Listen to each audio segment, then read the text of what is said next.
From the Joy and Ralph Ellis Stadium, celebrating our 37th year of high school football, it is the ICTN Game of the Week. It's homecoming for the Nimitz Vikings as they take on the Creekview Mustangs. Hey everybody, Rob Willman with you, along with former head coach David Byzantine, sitting in the booth with us tonight, providing his commentary as we take a look at the third game of the season. Both of these teams coming in with identical 1-1 records. Coach Klein, you see there for Creekview, his Mustangs shut out by Midlothian 30-0 in week one. And then they bounced back handily with a 42-14 win over Frisco Liberty. These Nimitz Vikings started off taking on Richardson High School, and Richardson won 48-27. Richardson now 2-0 on the season. But likewise, Nimitz bounced back pretty good with a 33-13 win over the Trojans of Carrollton Smith. We're going to see the Vikings on offense first as you take a look at game time kickoff temperatures, 92. Feels like 95. The winds, 13 maybe at the most. Skies are clear. I don't think we've had rain in months, it feels like. And we're not going to have any rain tonight as we get ready for the opening kickoff. We'll get to see Chance Hernandez for the Vikings, the quarterback who got hurt week 3, about halfway through that particular ball game, never to return. He's a senior. Didn't get that experience last year, but he's off to a pretty good start this year. And we're about ready to get things off. The Mustangs will be going right to left. Putting it on the tee is Gabe Willis. The senior takes about 3 steps and tries the onside kick. And it appeared at first that the Vikings were able to fall on it. And coach, if you're on the sidelines, your heart might have hit bottom a little bit because the Vikings, including the guy that came up with it, Michael Romero, kind of waited a little bit. I don't know what they're waiting for, but there was a little hesitation, and of course, you know, maybe they were thinking about making sure the ball went 10 yards, because if it doesn't go 10 yards, then if the Creekview touches it, it's illegal touching. But yeah, there's a little bit of nervousness right there at the first. So Chance Hernandez throwing at a blistering 63%, hands off to the left side, and Eric Williams, number 2, getting the call for the first 2 weeks. He reels off about 8 yards on the very first play, going behind Pardita and Garcia on the left side of that line. Eric Williams, just a sophomore. Marbury, the senior, was supposed to do all the heavy lifting, coach. He got hurt. He'll be back tonight. But Williams has picked up a lot of experience here so far as Bennett cuts on the near side along with Gibson on the near side. And they go left side to Williams, who is tripped up but not before. He picks up a first down. Caught by the corner, Aaron Cyrus, who's 4th on the team in tackles. Nimitz offensive line right now, of course, it's just 2 plays into the game, but they're doing a good job. They're really coming off the ball, maintaining contact. See what happens.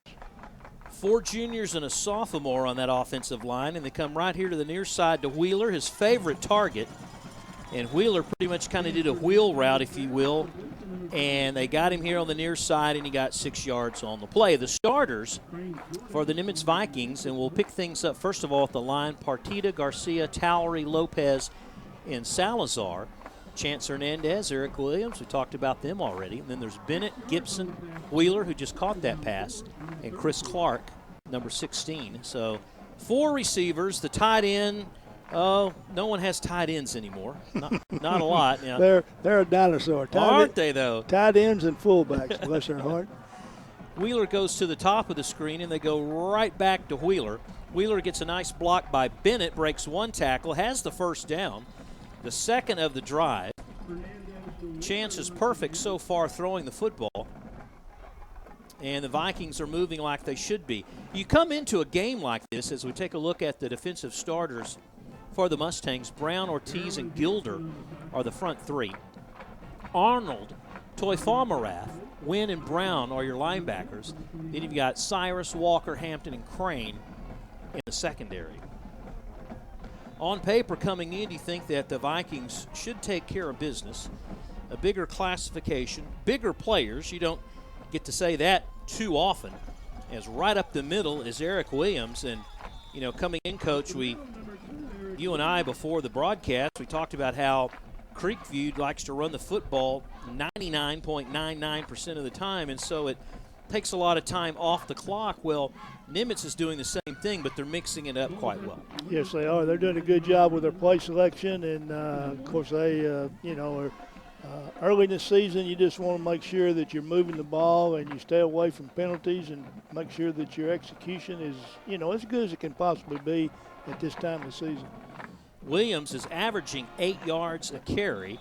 He might have enough for the first. Let's see if the old left foot, right foot marker there. Toy Famarath, number 49, the junior, who has 16 tackles and 10 assists on this team. He made the tackle, and it's going to be, maybe the length of a football shy. I would say for Coach Rogers and company, if you don't get it here, they're going to try again. I would think this would definitely be, of course, I don't know what their kicker is for Nimitz, their situation, but, yeah, this close, it's going to be 4-down situation. I mean, they're going to go for it next time if they don't make it. Quarterback keeps, and he is hit behind the line of scrimmage. Nicely read by Marcus Gilder. Third on the team in tackles with 15. Leads the team with tackles for a loss, and that was for a loss right there. I think Chance just got a little tied up about what he was going to do, and it cost him a few yards. Now, like we predicted, we're going to go for it on 4th down. Let's go back to live action if we can, Scotty. There's the play right there. Got him tackled, and they came up to the line quickly, but fooled me a little bit, and here we go, just taking our time. Well, we go to the right side. The smaller defensive line is to the right, and it would have to be a good second effort by Williams to stop him. And I don't even think he got past the 20, did he? I believe he's not the original, yeah. So a good job by Creekview stopping Nimitz on their initial drive to start the ball game. And the bigger players defensively on the line for Creekview would be Nimitz's left, the nose tackle and the guy to their left, but the smaller guys to the right, they didn't run to the right. They didn't. You're exactly right. The majority of their running plays were to the left. So here we go, folks, the triple option. That's right, I said the triple option. Esch is your quarterback. They get a guy in motion, almost like you're watching Navy play. Midlothian, ironically, one of 3 schools in the Metroplex, left to do that runs the triple option with the 2 wings. But to Wirch, Parker Ross, Marquez, and Robeson are the guys up front. And then you got Esch, Pena, Tanner, Thompson, Mumtaz, and Morris. But look, Esch has only attempted 4 passes in 2 weeks. So they're going to run. You just got to stay put. They've got big number 79, Dalton Ross, who was a last-minute sub at center. The guy's humongous. Esch. There's the pitch. And we got plenty of room on the far sideline. In pursuit and knocked out of bounds at about the 22-yard line. And that's how you run the option, Coach. That's a true triple right there. Fullback comes out, make the quarterback pitch, pitches the ball, gets the ball on the corner, down the sideline. Couldn't draw it up any better. True triple. Rob, Creekview has 10 players that have rushed for positive yards this year. 10. They're going to bring them in all night, aren't they? They're just going to rotate. Rotate. One thing Coach Rogers told me, he just said, Rob, our guys have got to stay at home. You've got to stay at home. You can't get lulled in. And even right there, Creekview's able to get about 3 yards on the play up the middle. And you do that, and you hand off a couple of times up the middle. You try to soften the wings, and sometimes it works, sometimes it doesn't. Morris is the setback or the wide receiver to the right. Zane Mumtaz is to the left. Pena is the deep back. Tanner is a wing. Tanner's the one that had that long run.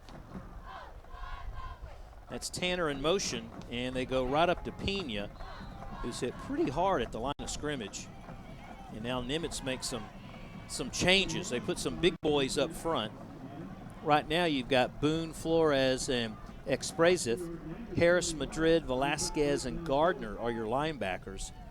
and then Bartlett, McCowan, Bell, and Cruz, the 4 in the secondary. So what you have for Creekview, you got one right behind running back, right behind the quarterback, and then you got a wing on each side. Tanner, one of those, he's to the left. He's the one that had the big run, and that's Tanner in motion there. And they run to the weak side. Esch keeps it and is tripped up by number 35. That's Barrera, the second string safety, the sophomore, as the coach has made some changes and really put some bigger kids in there on the front, I think, to try to make things a little more difficult for Creekview. Just like you said earlier, Rob, and Coach Rogers is exactly right. You have to be very, very disciplined on defense when you play a triple option football team. Very disciplined. Burke is one of the wings. That was Burke in motion. Quarterback keeps Esch. And, you know, before Nimitz can react, Coach, he reels off about 7 or 8 yards, and you've got a second down and just a couple to go.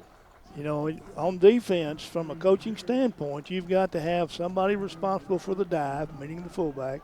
You've got to have somebody responsible for the quarterback, which means out on the, you know, right to edge.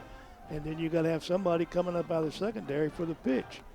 And they're a little confused right now, but they'll get it straightened out.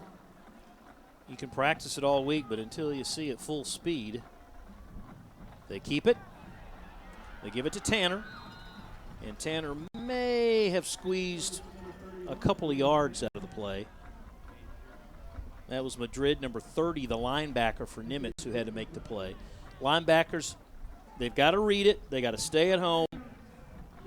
And you got to make the tackle. Exactly.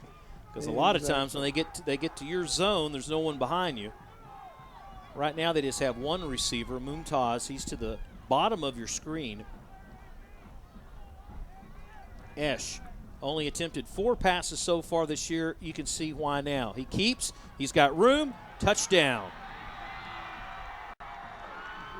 7-yard touchdown run by Esch. And Creekview strikes first, Coach. And they ate up some clock. There was just 4 minutes to go in the quarter, 4.5 minutes to go in the quarter. Of course, Nimitz had a good drive, their first drive also, but this will be a pretty quick ball game. Some people maybe not used to watching, you know. Hadn't been any passes particularly, and so it'll be interesting. Willis in for the extra point, and he drills it. So with 4:37 to go in the first quarter of play, the Mustangs strike first, and this could possibly be a game to whoever scores, you know, last wins it. But here's the option: fullback, quarterback, pitch. Nobody took the quarterback, and you know, I don't mean nobody took the quarterback.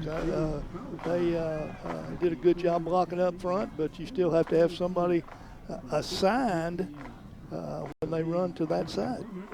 By the time the linebacker Harris had reached the quarterback, he had already gone about 5 yards past the line of scrimmage. So he had turned it up. He had turned upfield and had started gaining momentum up the field.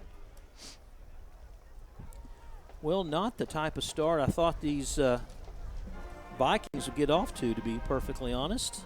As you take a look at Coach Klein there to the right, very good mood before the ball game.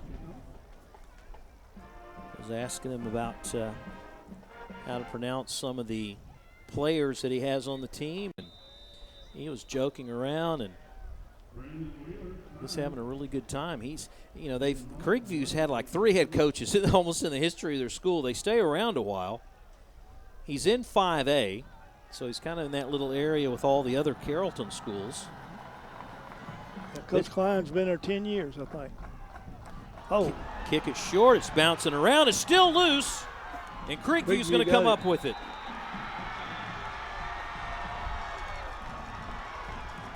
Well, he's not on my roster, 26. But we'll just say good job because Daniel Miller with the recovery, Coach. Ball, you know, it's just a catchable ball and bounces off his chest. And it takes a Creekview bounce, basically, you know, back towards them coming down the field, and they're there to make a recovery. This is, you know, a critical situation right here for Nimitz. Their defense has got to make a stop on this. Question is, have they figured everything out or not? You know, one thing too, when you are playing a ball control team, your defense sometimes. Well, there's what you have to do. Yep, right exactly. there. Yeah. You take advantage of what was given you, and Isaiah Gardner, the senior, look to the top of your screen, Coach. Yeah, the backside of the defense. Yeah, there was a little mix-up, looked like, in the backfield. Fullback went one way, quarterback went the other way. So I don't know who was at fault there. But what I was saying earlier, you know, your defense plays more plays against a team like this, and sometimes they got to get accustomed to that. They have a bigger up. There's movement in our first penalty of the night, and that's going to go against Thompson, number 24. It's like you said, I'm looking at their stat sheet, and half the team has touched the football, and they really like to rotate those running backs, and they now put Edgar Page, number 12, in as what I'll call the tailback. You got a slot back on each side, and he's a much bigger player than Pena, who starts as a tailback. So the first mistake by the Mustangs will put him back another 5. We got 2nd down and 20, closing in on 3.5 to go in the first quarter. Now this is a hard situation for Creekview, just from a coaching standpoint, because they, well, I say that, and they bust a big blow. Yeah, Page, right up the middle. Oh, and was he down or not? Let's see. Nimitz says he fumbled the football as he was hit hard by Savion Bell, the senior, and ground caused the fumble. And, boy, he had a big hole up the middle, didn't he? He really did, yeah. They kind of fold blocked that on the backside. The guard came up. The tackle folded back underneath the guard and led up on the linebacker. Created a big gap in there. So here we go. Now it's 3rd and 6. They made up a lot of that in one big chunk thanks to Page.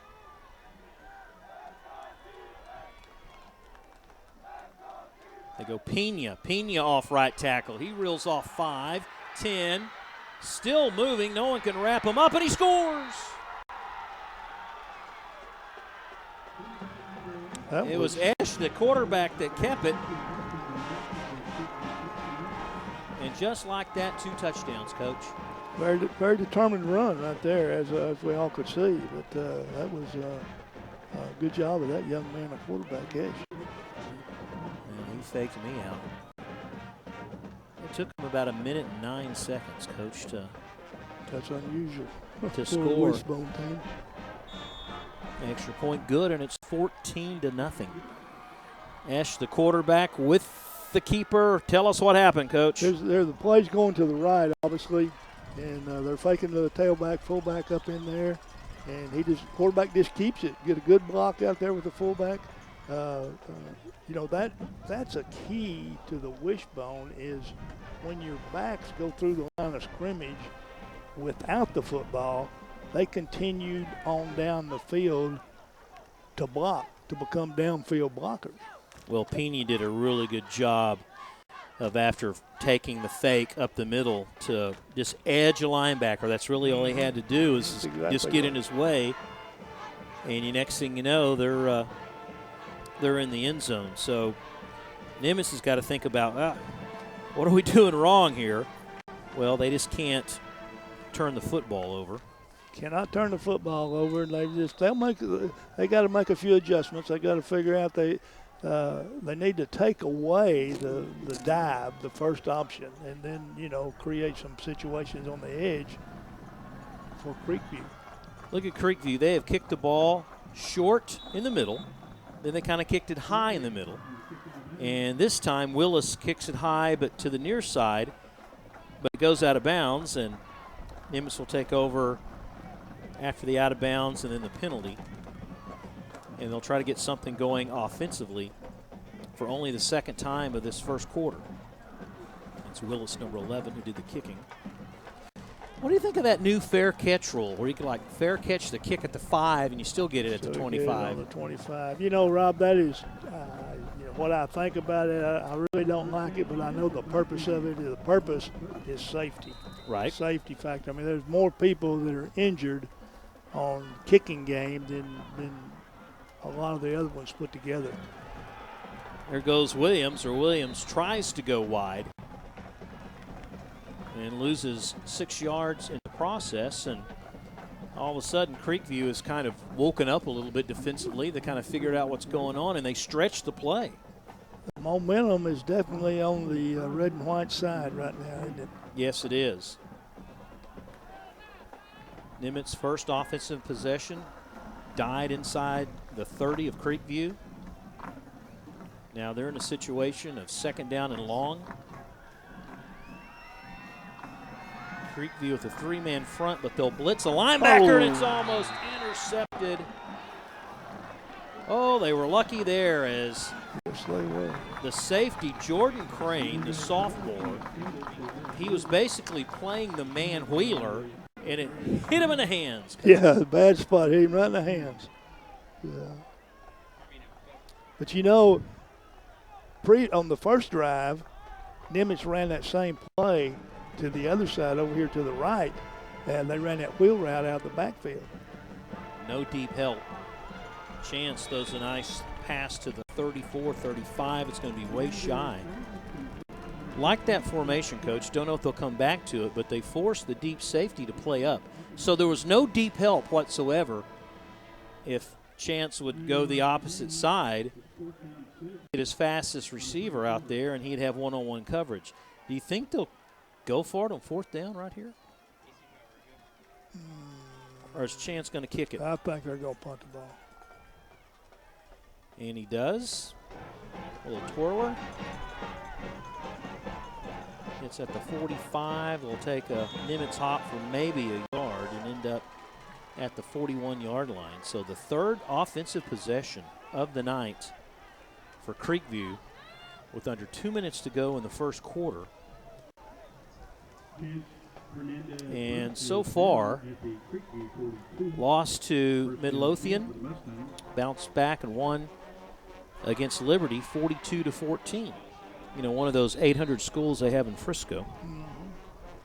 You know, Rob, really, you think about it, those 42 points they put up, that's a lot of points for a wishbone team. Right. And they've got second stringers in there. Ash, oh, nice open field tackle coming across is Gardner. And Gardner puts the hit on Thompson, number 24. David Thompson on the carry. That's how you play it, Coach. Great read by the linebacker. Gardner's their leading tackler, and he does a great job of coming up and making a play right there. He came into this ball game with 23 tackles, and he's their leading tackler. Yeah, we've seen him with 2 already. Yes. All by himself in the solo variety. 2nd down 14. Remember the last time they went right up the middle when they had a big yardage play. And they do it again. Not much for Pena. Maybe 2 at the most. Hit by 54, Mario Garcia. Tad Boone also in there. So the defensive coordinator trying to find the right package of linemen. Back up in Jesse Flores now in. So 2 guys that play the same position are in for Nimitz. Creekview has a tackle over. Yeah, they're strong to the near side. They're unbalanced. Unbalanced, and they go right up the middle again, and they just keep churning. That's what the players do. That's Pena. He had close to 500 yards last year. He came in tonight averaging over 5 yards a carry and 3 touchdowns. And we're going to wind things down here. Let's see if we get that last play off. Probably not. There will not be in a hurry to snap the football. Oh, no. A surprise after a quarter. Creekview 14, Nimitz nothing. We'll be back with the second quarter in a moment.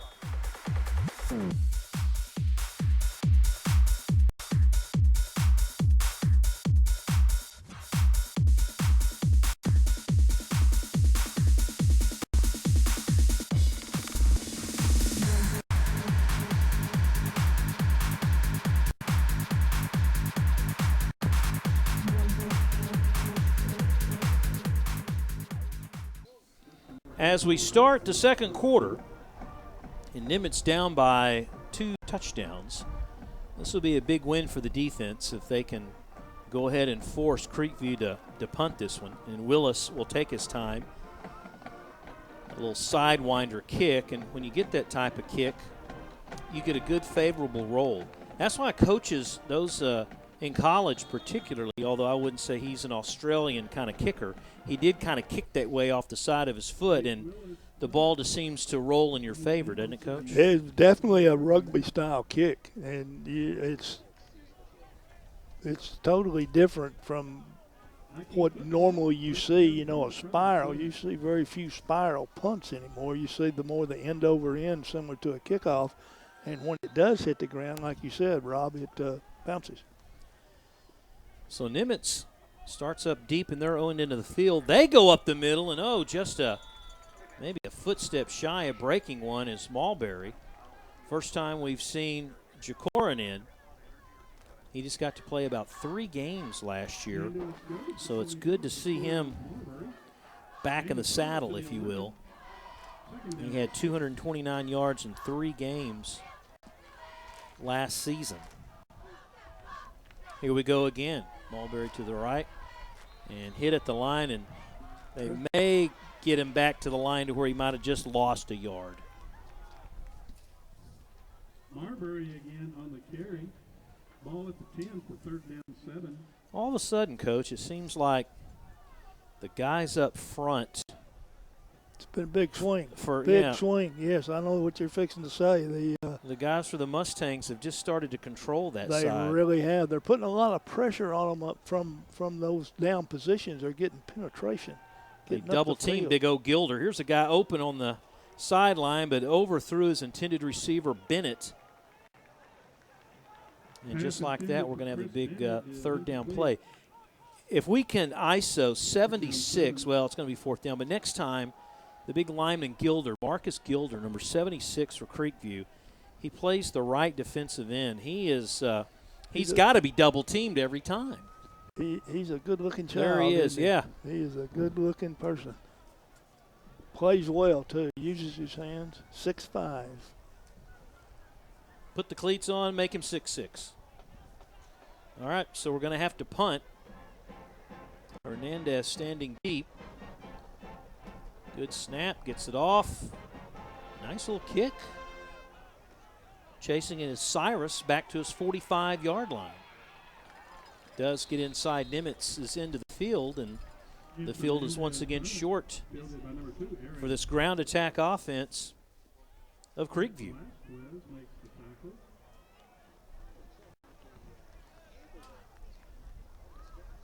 Oh, look at that. He had to regroup on that one. Luckily for Cyrus, the Nimitz guys didn't catch up to him in time. So here we go again, Coach.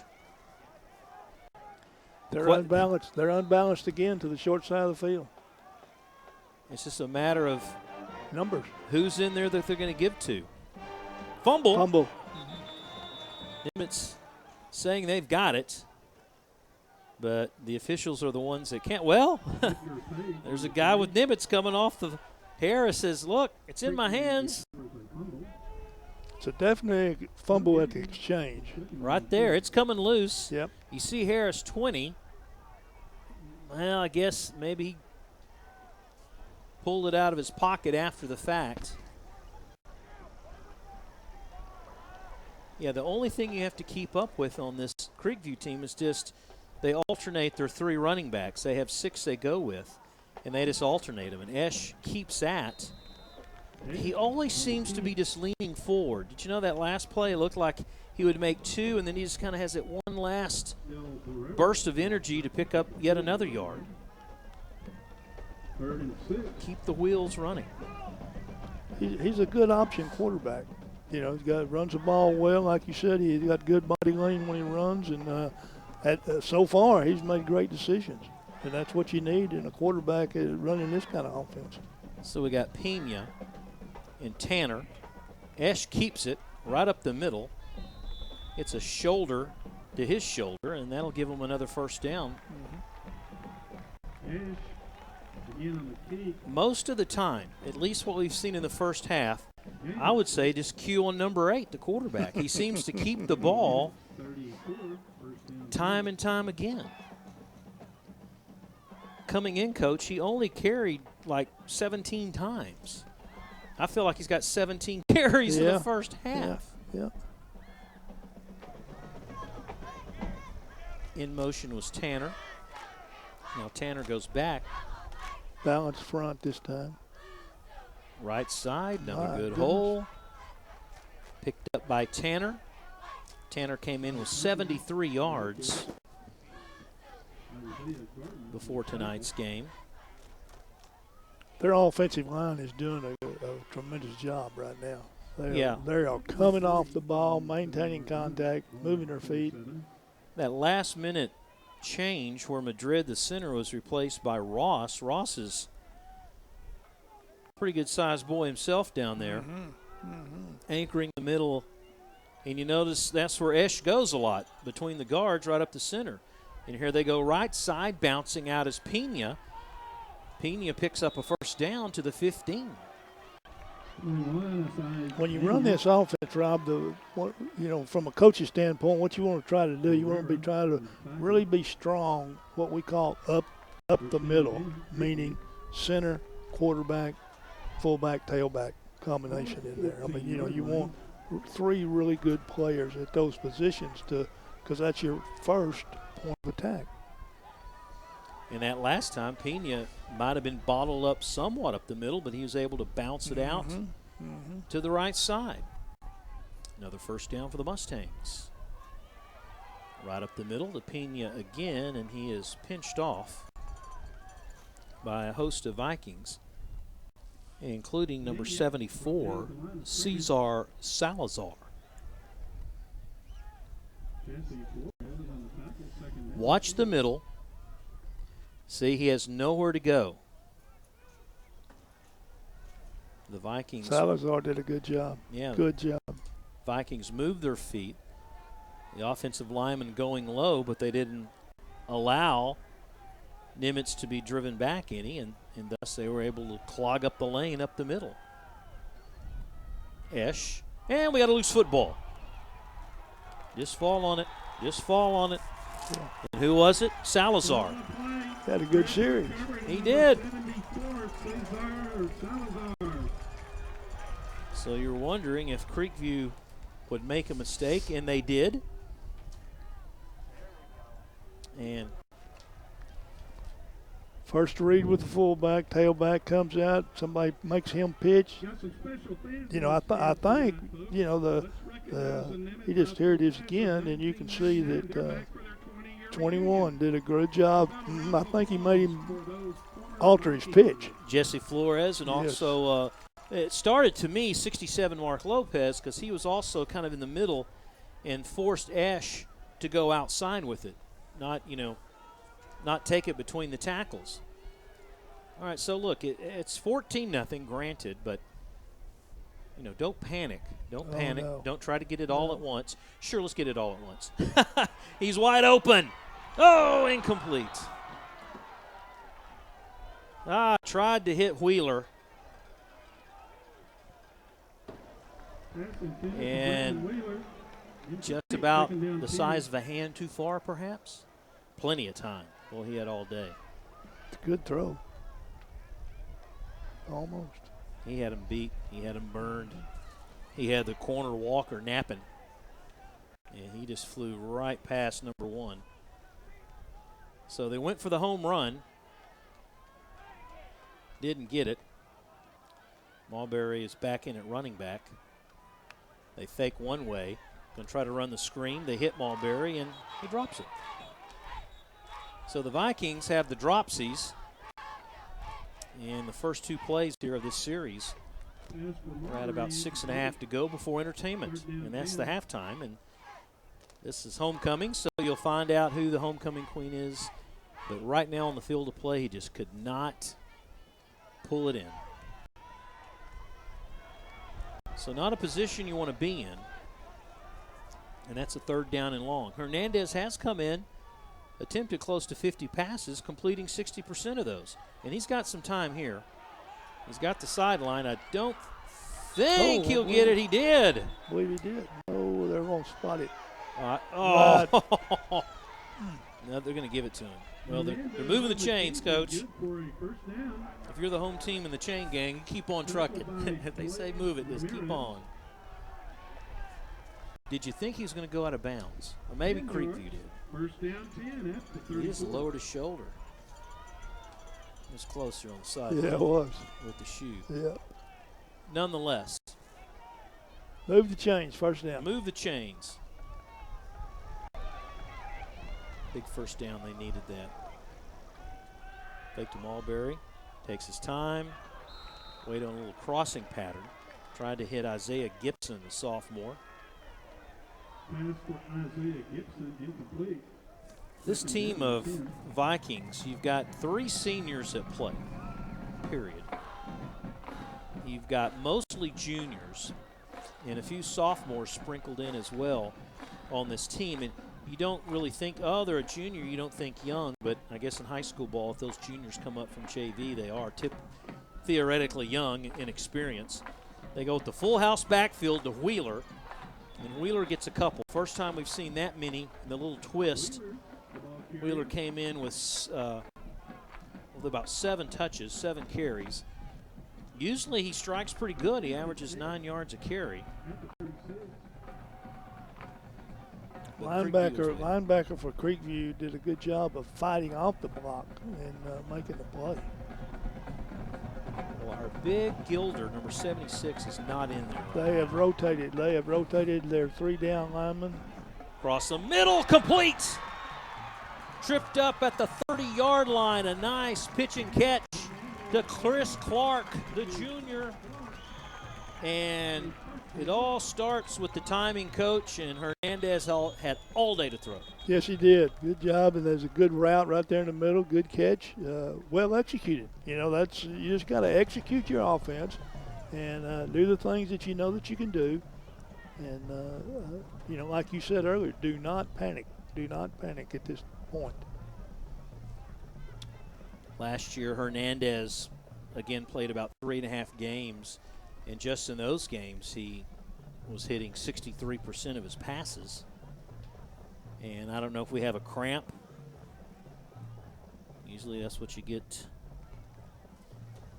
even week 3 of the season. But with them rotating their big uns up front, and I'm talking about the Mustangs, that has really played into the hands of Nimitz because they've been able to have a lot of time back there throwing the ball. And they switched back. Here's the starting 3 are in there now. Ah, that's too bad. The guy hurt, Juan Rodriguez, sophomore, he was the one that was playing that defensive end. He was the one taking Gilder's place. But now with Gilder back in there, you know, from our perspective, it's like, don't go left. Go right. Run away from him. Marbury back in at running back, and they hand off to Mulberry, hit at the line, and doesn't get much ground after that. Keyshawn Brown, 7th on the team in tackles with 10. The senior defensive end on the far side, by the way. And they did double team Gilder that time. You got to do it, Coach. Yep. You just have to do it. Antonio Baker also in there defensively for Creekview. So it's 2nd down. Wheeler goes in motion, goes to the right. He has some blocks. If he can turn that corner, he's forced out of bounds, and a nice job. I don't know if that's Pena that came up strong, but when they turned that corner, it looked like at first he had some running room. You got to have your wide receivers block, and Gibson was doing his part on the far side to try to spring Wheeler. So it's 3rd down and 7. 2-down territory. Nice job by Chance. Now a little toss over. Oh, it's a pretty play to Eric Williams. And that's a 1st down. Now, talk about an option. Option Nimitz style right there. Hopefully it wasn't a forward toss. They're not going to call it a forward pass, are they? No, I don't think. Well, look, it wasn't a pass. It was like an option toss. It didn't seem to me that, well, they're not picking up the flag, that's for sure.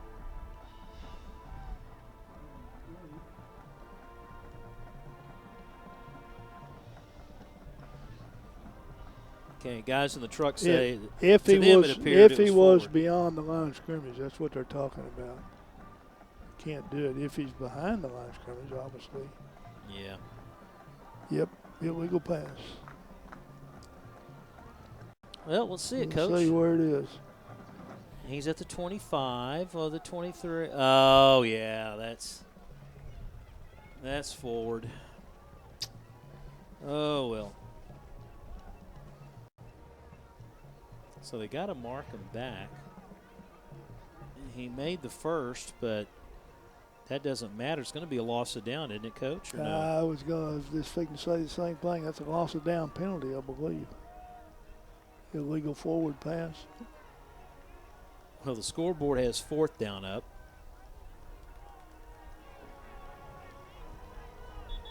And it is 4th down. Yeah, they're going to call time. Coach Rogers wants an explanation. I don't blame him. Yeah, if he saw what we saw, he'd probably understand it. 7th year for that young man on the left. He was teasing me before the ball game. I said, here we are again, Coach. He said 7 years. Can you believe it? Took over for Steve Hohenberger, offensive coordinator for Mac back in 2012. You knew he was at Mac in the mid-'90s, didn't you? Did not know the 90s, no. When he was, when I came to MacArthur in the spring of 1996, he was on the coaching staff. What was he, about 18? About that. Looked like it. He looked like it. I tried to keep him. And he went to Red Oak with Coach Osborne. Coach Osborne, one of the line coach at MacArthur, got the head coaching job at Red Oak, and he went with him. Stayed 1 year, I think, and then that's when he went to Ennis. Did pretty well there. Not bad. Got a ring. You notice where No backs. Coach Harrell's son is now the offensive coordinator at USC. Here we go, 4th down. Chance does his little Brett Favre move, and I don't think it's going to be enough. He's about a yard shy. He was pushed out of the pocket. He didn't have the time for the play to develop. Just, good job of scrambling, good job of getting rid of the ball. Like you say, he didn't have enough time to for the play to develop downfield, but he made a really a decent play out of almost nothing. And good awareness, Chance. That looked like O'Gilder in his face on that last 4th down play. Mm-hmm. So now we have to put the pressure back on the defensive unit. 4:46, plenty of time. Just you have to stop the middle. I think it starts with clogging up the middle as Isaiah Pena takes that handoff. Pena's in. Tanner, 31, is in. And Burke, 81. Those are your 3 running backs. If you're number 7, Zane Mumtaz, and you run the football 99.99% of the time, you just kind of get a workout as a wide receiver, don't you? Yeah, you do. Yeah, you're a wide blocker. Uh-huh. They're unbalanced again to the left. Ash keeps. Oh, what a play defensively. Good play. There you go. That's how you write it up. And once again, it's Morris. Correct that, Gardner, number 9. That's the 3rd time Gardner has a tackle for a loss. He comes up strong, Coach, top of the screen. He comes up and, he takes away the pitch. And I know, that terminology we're using there, but they're attacking the pitch man where earlier they weren't, and you can remember seeing it where they pitched the ball, the guy had a lot of room to run. Well, now they've got people right in his face, which is a total different situation for those running backs from Creekview. Coach Klein calls time. Is this our first pass attempt of the night? No. They're not going to throw it. They're going to do something fancy? Not there with that much time, I don't think. They'll run it. And you don't want to do any like double reverses or anything, because then that's where you have a chance to fumble. Exactly. They'll run a play and kick it away if they don't make it and play defense. Why not? You're up by 2, right? That's right. Yep. So far for the Nimitz Vikings, they started out with a loss to Richardson. Eagles put it on a pretty good 48-27, but they bounced back against Newman Smith 33-13. Next team out of the chute will be district play. They're open next week. Yep, and then it's everybody's open, then they start district. It's Hebron and company. Tough district, so you really don't have a lot of those gimme games per se. You've got to be on your A game every time. It's a very physical district too, Rob. Well, let's see what Esch and company try to do. They're just going to run the option right up the middle. And lo and behold, he almost comes up or might have the first down if they mark him past the 29. They did. It's just a quarterback keeper for 13. First and 10 on the 29. You should just play the safeties up all night, shouldn't you? I mean, you got, Yeah, no, I know what you're saying. I mean, you don't want to get burned for that one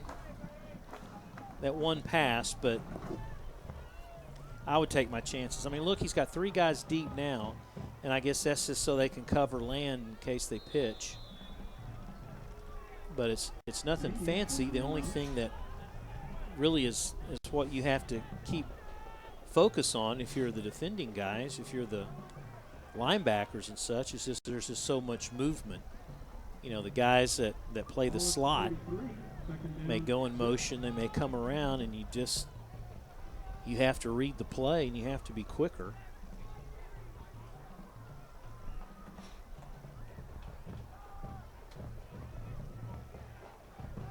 Brett Esch, a senior, goes straight left to Pena. Bleeding the clock. Pena, one of a 6 or 7 and 18 that got to touch the ball. Not all the time. He was more of a secondary running back, and yet still came up with 500 yards. We haven't seen a lot of Page, number 12. Edgar came in the second and third series. He's a very big running back, a tall running back. Got 14 carries last year, and he's already surpassed that after 2 weeks this year. Another play up the gut to Pena, off right tackle, good enough first down for a first down.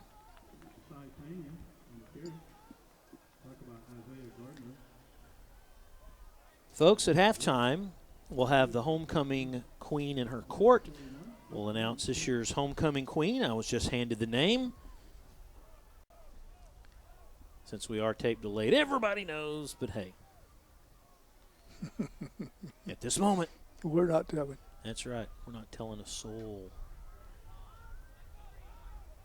Fabian Fuentes, number 6, is that featured tailback now for Creekview. And they give to Fuentes, and look at him. He's got a lot. He's like swirls out there. You can't Sproles for the Eagles. You can't see the guy. If you're playing safety, you don't even know who has the football. Clock stops with every first down. It stops now because the Mustangs have used their second timeout with under a minute to go in the first half. Rob, they have on this drive and pretty much on the other drives too, they have been snapping the ball with somewhere around 5 or less seconds on the 40-second clock. So not only are they eating up the clock with their ground game, they're eating up the clock with their speed. Play calling and their tempo. Tempo, yes, thank you. Yep. After timeout, it doesn't matter, but no. And plus, I mean, with 58 seconds to go and only one timeout, you'd think they might pick up the pace a little bit. And now you may see a pass. You may see I say no. oddity here. I say no. I say it's going to be the quarterback keeper. That is my 2 cents. It's funny. You just called a timeout to talk about what you're going to do. Then you come out on the field and you look at your coach for the play calling. At the Nimitz 49. I'm saying it's going to be Esch. Keep your eye on number 8. Nope. And well read by the defensive unit. Jesse Flores, a senior, 21.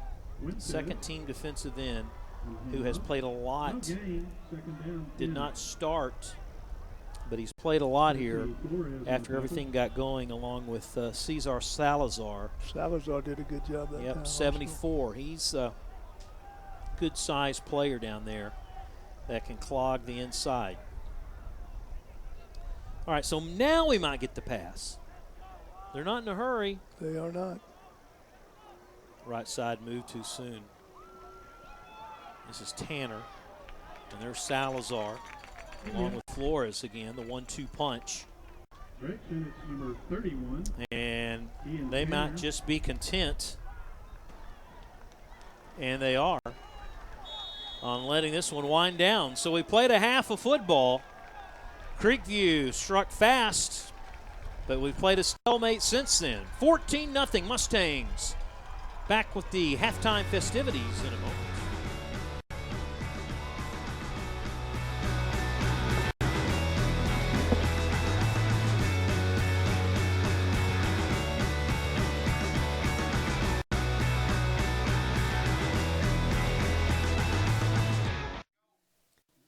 It is halftime for this homecoming 2019.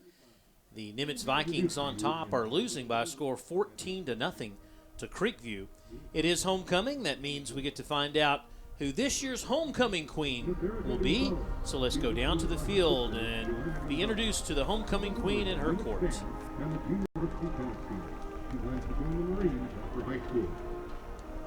Our next freshman princess is Miss Kaylee Herndon. She is being escorted by her mother, Katie Williamson. Her hobbies include track, basketball, and spending time with family and friends. Our last freshman princess is Miss Zoe Johnson. She is being escorted by her parents, Aisha and Michael Matthews. She enjoys choir, swimming, and reading mystery books. Her favorite class at Nimitz is her engineering class with Mr. Rocket. Next, our sophomore homecoming court. Our first sophomore princess is Miss Kayla Lopez. She is escorted tonight by her parents, Carmen and Jose Lopez. She is a member of the Nimitz Ballet Folklorico. Next is sophomore princess Miss Lucy Mao. She is escorted tonight by her mom, Seung Thatch. She is a member of the Nimitz Band and an intern in the Nimitz Pet Care Program. She loves doing makeup, helping others, and spending time with family and friends. Our next sophomore princess is Miss Madison Venegas. She is escorted by her mother, Marilyn Venegas, and her grandpa, Attilio. She is the spirit captain for the sophomore class, the JV cheer captain, and the current title holder for Miss Teen Irving Latina 2019. Our last sophomore princess is Miss Lena Huynh. She is escorted by her mother, Jennifer Huynh, and boyfriend, Adam Salinas. She is the first Vika to be a member of the Nimitz Drum Line. She enjoys reading and drawing and hopes to attend the University of Texas, where she will major in art and design. Now our junior homecoming court. Our first junior princess is Miss Andrea Ornanas. She is escorted by her parents, Jose and Araceli Ornanas. She is a member of the Nimitz varsity volleyball team and loves spending time with her family. Next is junior princess Miss Ashley Ramirez. She is escorted by her parents, Frederico Ramirez and Soledad Maldonado. She is a member of the Nimitz NJROTC and the orchestra. She enjoys playing the violin and reading. She would like to give a shout out to the NJROTC program for all they do for her. Next is junior princess Miss Emma Torres. She is escorted by her parents, Belinda and Chris Holder. She is a student in the cosmetology program. She has been passionate about hair and makeup since an early age. She hopes to attend UT Austin to major in business management and plans to own her own beauty salon one day. Our final junior princess is Miss Kennedy O'Con. She is escorted by her world history teacher, Mr. Hudson Turner. Her interests include psychology and art. She hopes to attend UCLA, where she will major in psychology. Finally, our senior princesses and princes. There are 5 senior princesses and 5 princes. We start with senior princess, Miss Ana Santos. She is escorted by her parents, Miguel and Ana Marie Santos. She is a Nimitz varsity cheerleader and is interested in art and music. Her hobbies include painting, reading, and hanging out with friends. Next is senior prince, Mr. Lane Thompson.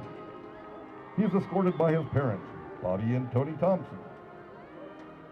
Lane is a member of the Nimitz bowling team, band, Viking crew, and serves as the softball team booth announcer. In his spare time, he enjoys fishing and basketball. He hopes to get a degree in music education and return to Nimitz to teach. Next is senior princess Miss Jennifer Gonzalez. She is escorted by her parents, Jose and Diana Gonzalez, and her sister Emily. She is a member of the cross-country team and the National Honor Society. She loves spending time with family and friends. She hopes to pursue a career in photography and attend the University of Texas at Arlington. She is followed by senior prince Azar Canelo. He is being escorted tonight by his grandparents, Nellie and Juan Villegas. He is captain of the Nimitz Viking crew and is a member of the Color Guard. He loves to dance and make his friends laugh. His life goal is to graduate from college and have a big family. Next is senior princess Miss Jessica Aguilera. She is escorted by her dad, Rene Aguilera. She is a member of the Nimitz Academic Decathlon team and Color Guard. She also serves as a senior class president and hopes to become a veterinarian after college graduation. Our next senior prince is Rodrigo Betancourt. He is being escorted by his parents, Inez Gonzalez and Salone Betancourt. He is a member of the Nimitz Academic Decathlon team and the Nimitz Band. He is followed by senior princess Miss Stephanie Barraza. She is escorted by her parents, Karina and Juan Barraza. She serves as a student council historian and likes shopping and hanging out with friends. Next is senior prince Jafet Zatino. He is escorted by his parents, German and Alma Zatino. His hobbies include listening to music, going to concerts, painting, running, dancing, and hanging out with friends. Next, we have senior princess Miss Elabeza Marquez. That's Isabella Marquez. She is escorted by her mother, Gloria Oliva, and her brother, Sebastian Armendariz, and her grandma, Susie Oliva. She is a Nimitz varsity cheerleader. She loves to read, travel, and write. She plans to major in writing and hopes to move to New York after graduation. Our final member of the homecoming court is senior prince Alex Garza. He is escorted by his sister, Lena Hernandez, and his friend, Jose Gonzalez. Alex works for the SPCA in Dallas, and after graduation, hopes to attend college and pursue a degree in engineering. Phil. Can we have a hand for the entire homecoming court of 2019 Nimitz High School?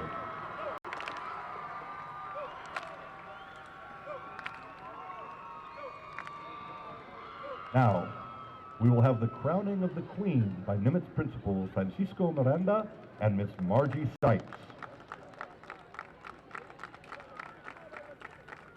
Ladies and gentlemen, please congratulate the 2019 Valhalla Homecoming Queen, Miss Jessica Aguilera.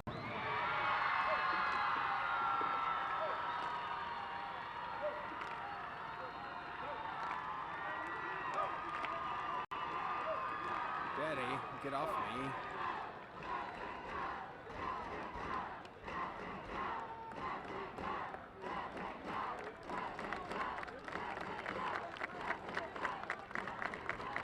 Ladies and gentlemen, let's show appreciation for the entire 2019 Valhalla Homecoming Court.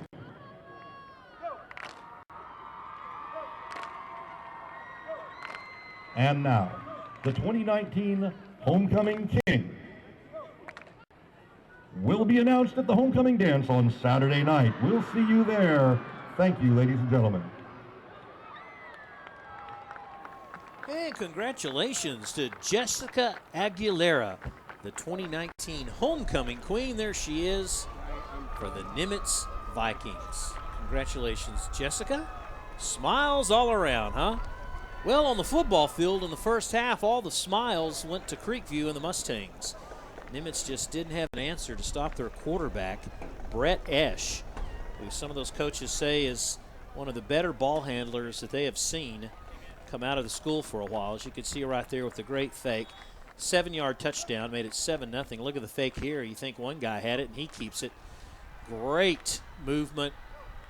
Kept the legs driving, and it was good. And really the only thing that the Nimitz Vikings had to do is just defensively. They made some big plays to stop them later on in the second quarter. So the halftime stats, if you look here, no surprise, the Mustangs outgaining the Vikings in total yards. They did not put up a toss, a throw. That's nothing unusual for Creekview. Each team with just one penalty and only 5 yards each. That's pretty good for the third week, as well as just one turnover. So from that aspect of things, not too bad. A pretty well played game and a pretty well paced game as well. So that's where we're at right now. It's 14-0. Creekview on top. We'll take a break and we'll come back for the third quarter kickoff. Stay with us.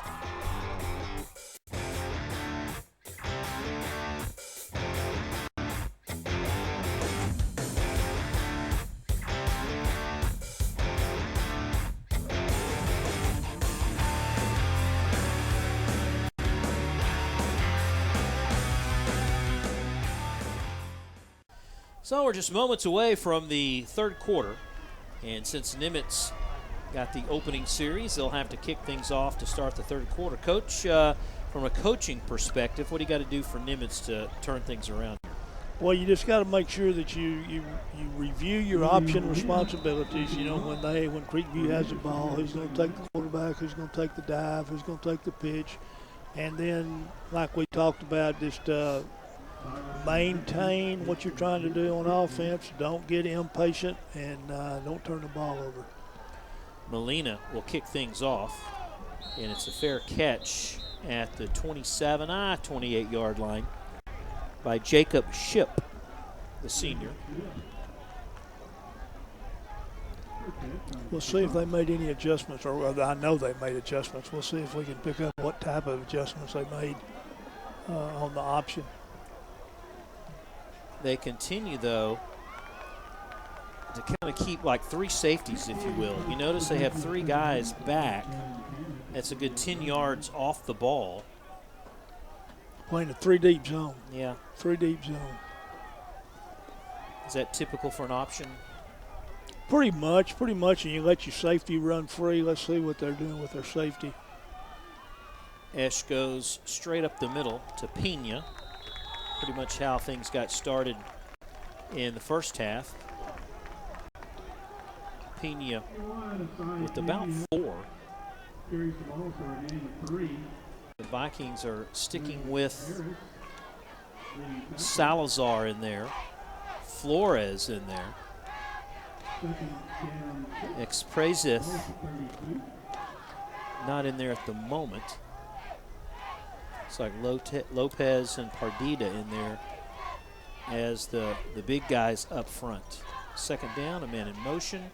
Quarterback keeps. Look at him just sneak through. Esch for 8 or 9 yards and a first down. He just follows his blockers so well. Some of their assistant coaches telling us they feel he's the best ball handler they've had at quarterback. Both halfbacks led up through the hole after the fake to the fullback or tailback. Both of the guard pulled and the halfback 31. They led up through the hole, and like you said, he just follows his blockers. He just follows up in through there. Very patient. He's more of a runner, of course, because he doesn't throw a lot. Tanner goes in motion. Quarterback keeps again. Looked like Salazar. He was 74 in on the tackle. So it's Salazar and Lopez, the 2 guys up front. Pardita up front. Flores, one of the defensive ends. This time the Mustangs have everyone in tight. We have tight end plays. No one spread out on either side. So it's all like right up the middle, and that's what they do. And the Vikings get a really good push to clog up the middle, and not a lot of running room for Isaiah Pena. That's how you win ball games, Coach, is just clog up the middle. Yes, it is, especially against this offense, because their initial threat, the first threat they want to establish is right up the middle. You take that away from them, then you've got a little different look here on defense. Got that unbalanced offensive set where they bring the left tackle, Wirtz, from the left to the right. Parker, the left guard, and then he's got a wing back that's just slotted to his left. So 4 big uns to one side, and Coach Klein called time before they were going to get flagged for a penalty for delay of game. That took just a little bit longer, I think, than the coach wanted to get that on track. Maybe Hesh was just taking too long to call the play, but they've got a pretty balanced as far as experience is concerned on that line. Their center's a junior. Their right side is a sophomore and a junior, and the left side are 2 seniors. They're a 5A team, so you would expect them not to have a deep roster. Last year, Nimitz, they set a school record scoring the most points when they defeated Creekview 58-7. Most points this school has scored in history, Coach. Yes, in fact, they broke the record that they had set against MacArthur. I hate to bring that up, but that's who they scored 56 against. You weren't coaching in 95 there, were you? No, I was not. Would you admit it? All right, 3rd and 6 after the timeout. Nimitz still playing the 3 deep. Quarterback keeps, and they read it well, and a job well done by the Viking defensive unit. Very good job. Again, they're attacking the pitch like we talked about earlier and taking it away from them instantly. Their quarterback's down. Got back up quickly, though. Well, Barrera, here, one of those sophomores, watch him right there. Comes up quick, forces it. Good job. 21, defensive end, made the quarterback. He stayed at home, made the quarterback pitch. Took away the pitch. Good play. And a good tackle. He wrapped him up. He didn't do one of those shoulder throws at somebody. He actually wrapped him up. Very good. Very good execution with the defense. Now Willis will have to punt. Has plenty of time. Gets a good end-over-end kick. Takes that bounce again, and the player needs to stay away from it. Yes, he does. Wheeler knows better than that. But mission accomplished. Here's the deal, though. They had the ball for half of the 3rd quarter. They did. And, nothing to show for it except time off the clock. Time off the clock and good field position for their defense. It's still not panic mode time yet. No, it's not. They just need to stick with their plan and execute. So we saw what the defense did for Nimitz, that they made some adjustments. Williams gets the start in the backfield, and they give it to him right up the middle. He's got some running room past the safety. Gets to the 30, a first down for Nimitz.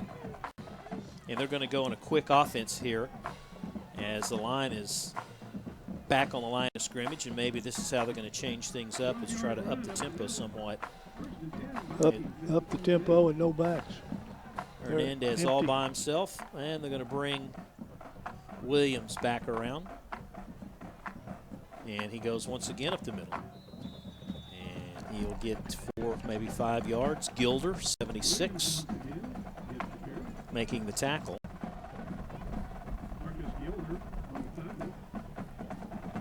Creekview making a little change in there defensively, as Miller, number 26, is playing that in.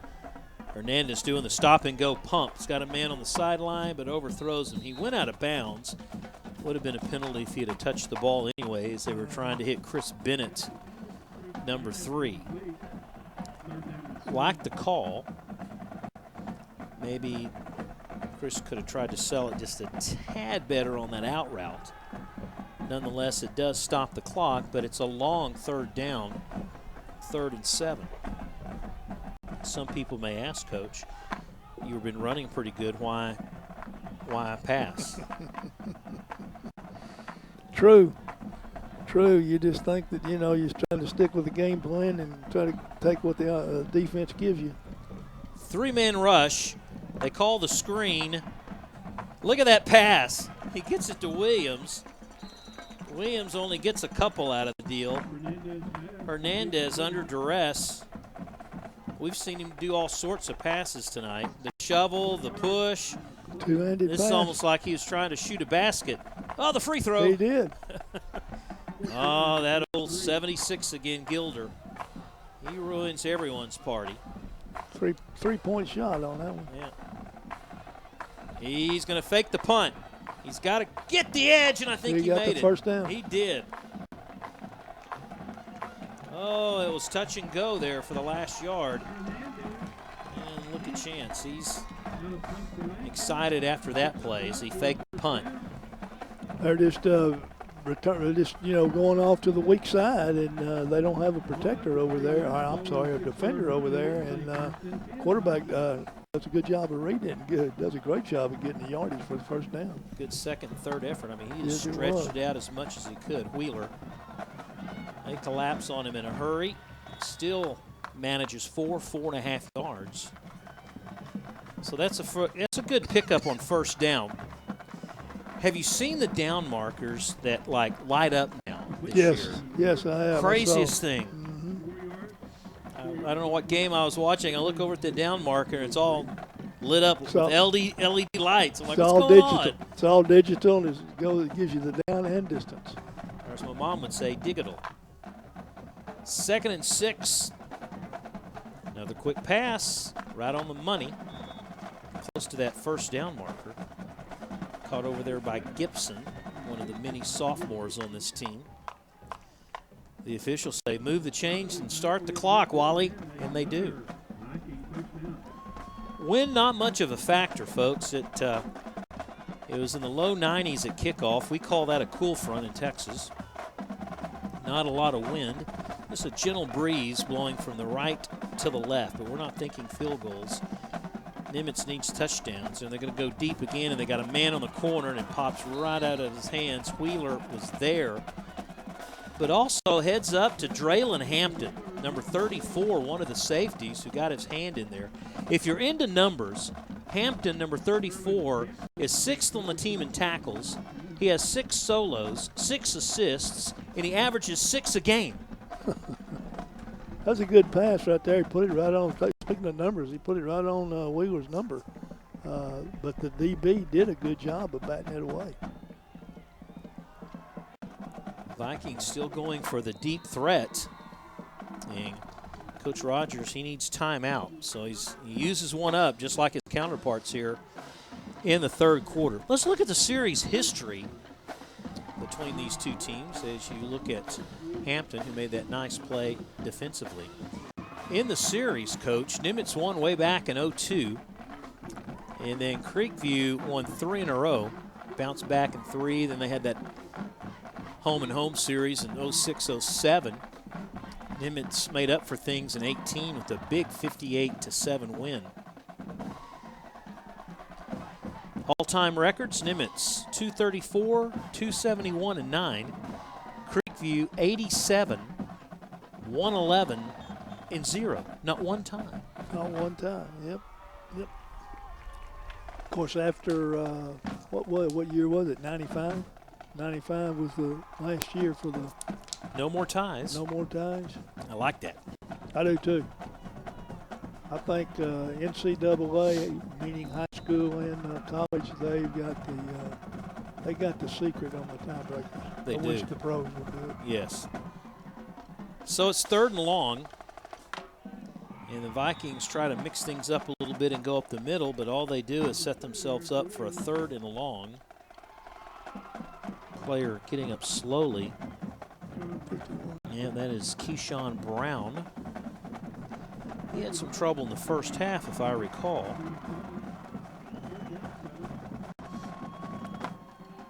Don't know if we're in two-down territory or not. I'd hate to see the Vikings lose that fake kick. Chance does that little push off again, and what a catch. What a nice catch. Going on the ground by Chris Bennett. Chance just throws it any way he can. Yes, He's going to push it. That's good awareness. There he goes. Good awareness. But that was a fantastic Oh, look at catch. that. Good catch. Come on, ask for our replay on that one. We got it. We're all over it. Williams, oh, good leg drive. He was stopped at the line and came up with 3 yards. Strong run. Strong run. I don't know how much the quick huddle has meant anything here in the second half. Even though they don't huddle, they still wait a while to bring the play in. Tempo's up. They're in a good groove right now. Wheeler stays in the backfield. They run 2 to the left, crossing pattern, and probably going to get a hold against Nimitz. That came from the official that more times than not calls the hold, and he is making that holding move to the official.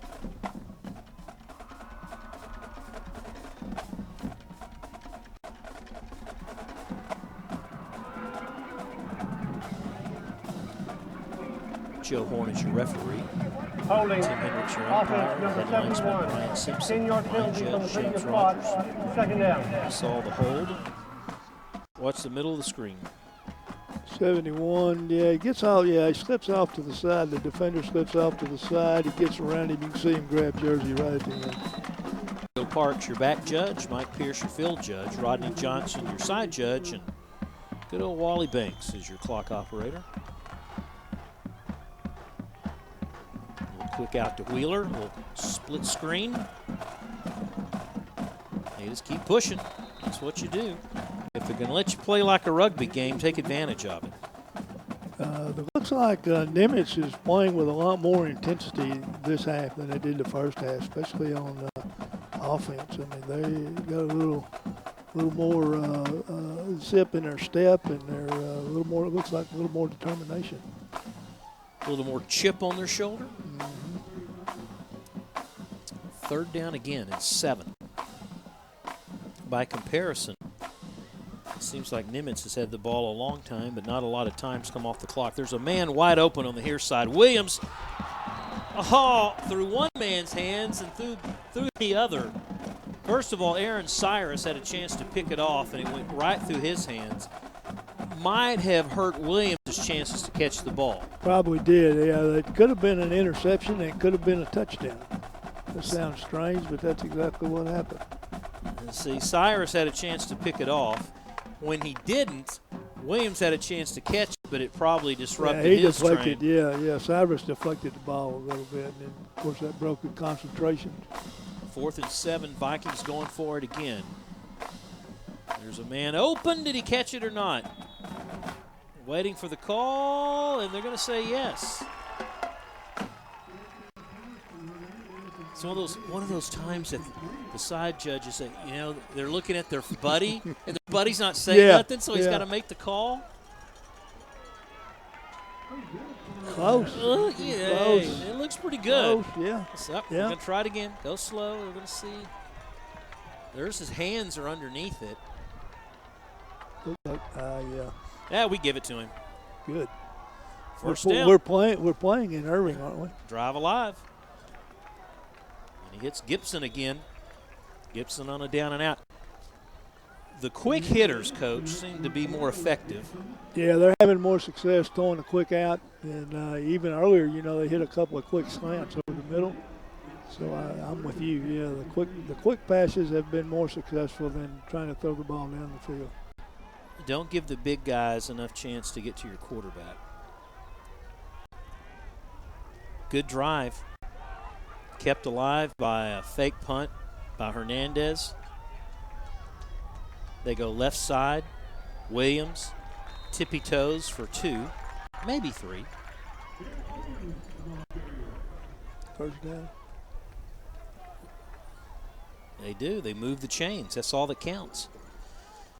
And I think, of according where they marked the ball, yes, they can get a first down at the 1, so it's not necessarily goal to goal. Eric Williams to the left of Hernandez. Move to the right, that is Chris Clark that just went in motion to the top. High snap. Hernandez looks one direction, somehow gets out of that one and is out of bounds. How he got out of the grasp of the defender. He did his Houdini. Watch this. They had a blitz. Blitz was coming from one of the linebackers right there. He did a great job of escaping. Got away from our man Gilder. Chris is doing a good job. They tried to tackle high, and you know that doesn't work. No, a lot of Chance, times. I'm sorry, Yeah. not Chris, Chance. Full house backfield. I didn't say They go to Wheeler. Wheeler! that. Touchdown. Vikings on the board.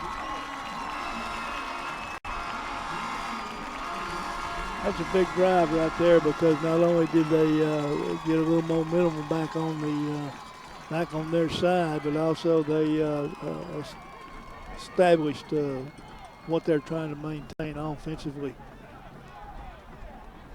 Also kept the ball away from their offense, which is good. Yes. Well, it took a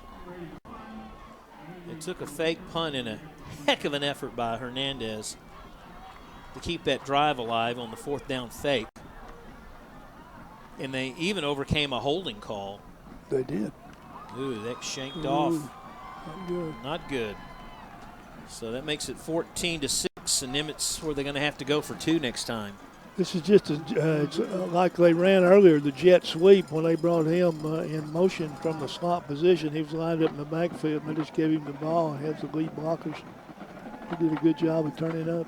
Well, you run away from Gilder, first of all. That's the first way to start that thing up.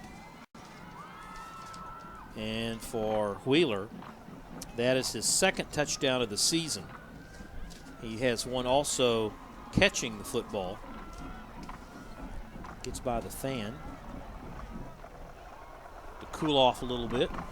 Guys are still, 3rd game of the season. What do you think it takes your guys to, back in the day, to fully be in good shape for 4 full quarters? 3 weeks? Pretty well, yeah. This 3rd game is when you start expecting to see the cramps go away. Yeah, that's what I was going to say. You expect your conditioning to really start taking effect and the cramps to go away, and they begin to where they're conditioning themselves to play the entire game. Another short kick, another fair catch. Fumbled. Will Nimitz get it back?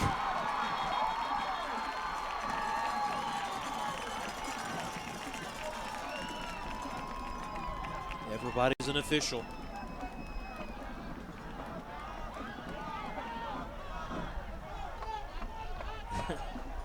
They're still trying to clear the dog paw. I don't know how Nimitz did not get a hold of this.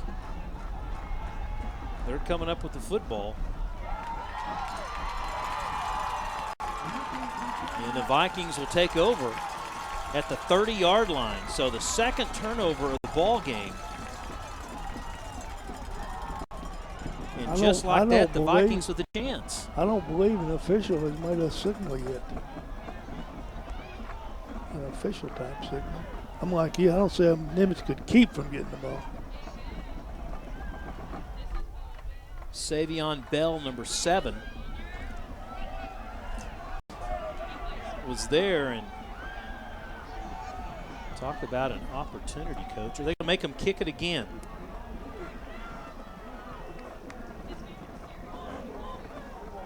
Oh, inadvertent whistle. The call on the field, they've got to kick it again. It's a very unusual call. Inadvertent whistle. Well, they blow it before he caught it?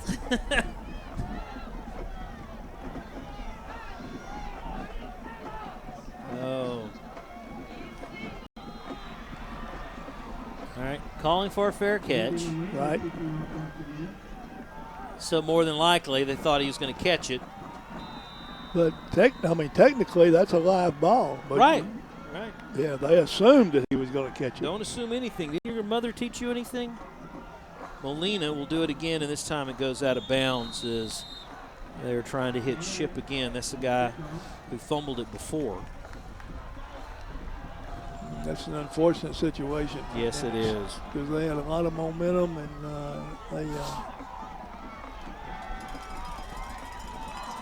The turnover that wasn't. Yep.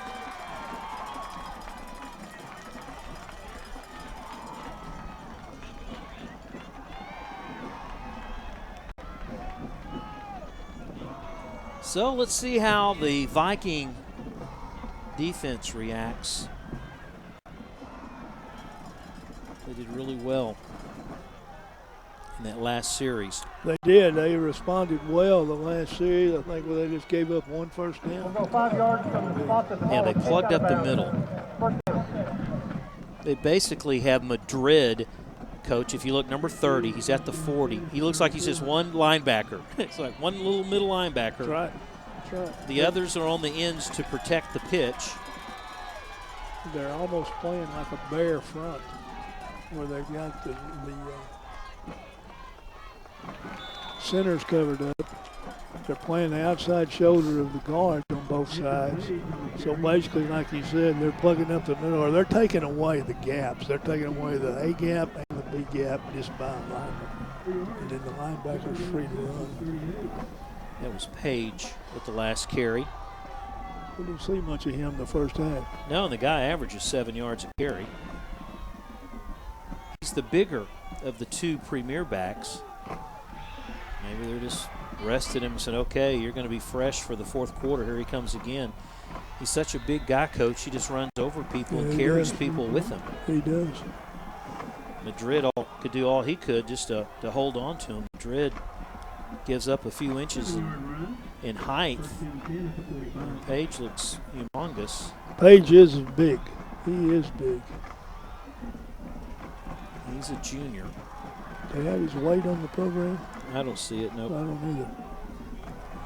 Those are those secret programs. Taking their time. Fresh set of downs. And the quarterback keeps. This time they get a lead block and 5 quick yards. We have a penalty, and it might be against Creekview's. I think it's a hold. Yeah, Burke.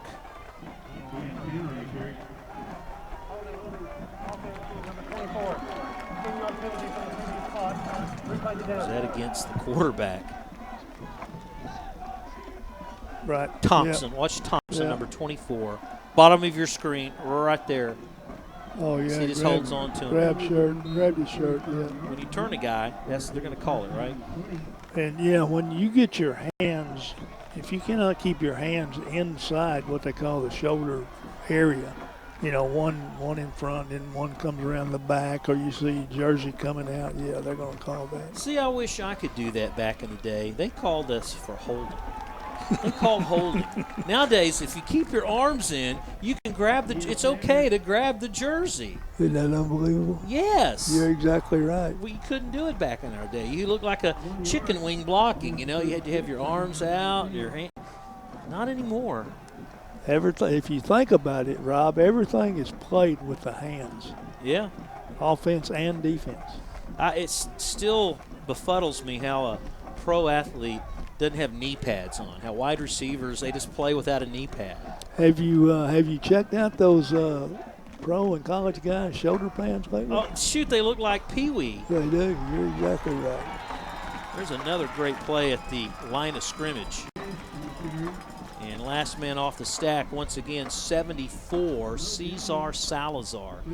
He has been the star of the game as an interior lineman. Watch 74. He sure has. He went for the fake and could still turn around and make the tackle. He made a move back outside to get the quarterback. Yeah, what a great play. Well, folks, we have finished 3, headed for 4. It's 14-6 Creekview. The final quarter coming up after this.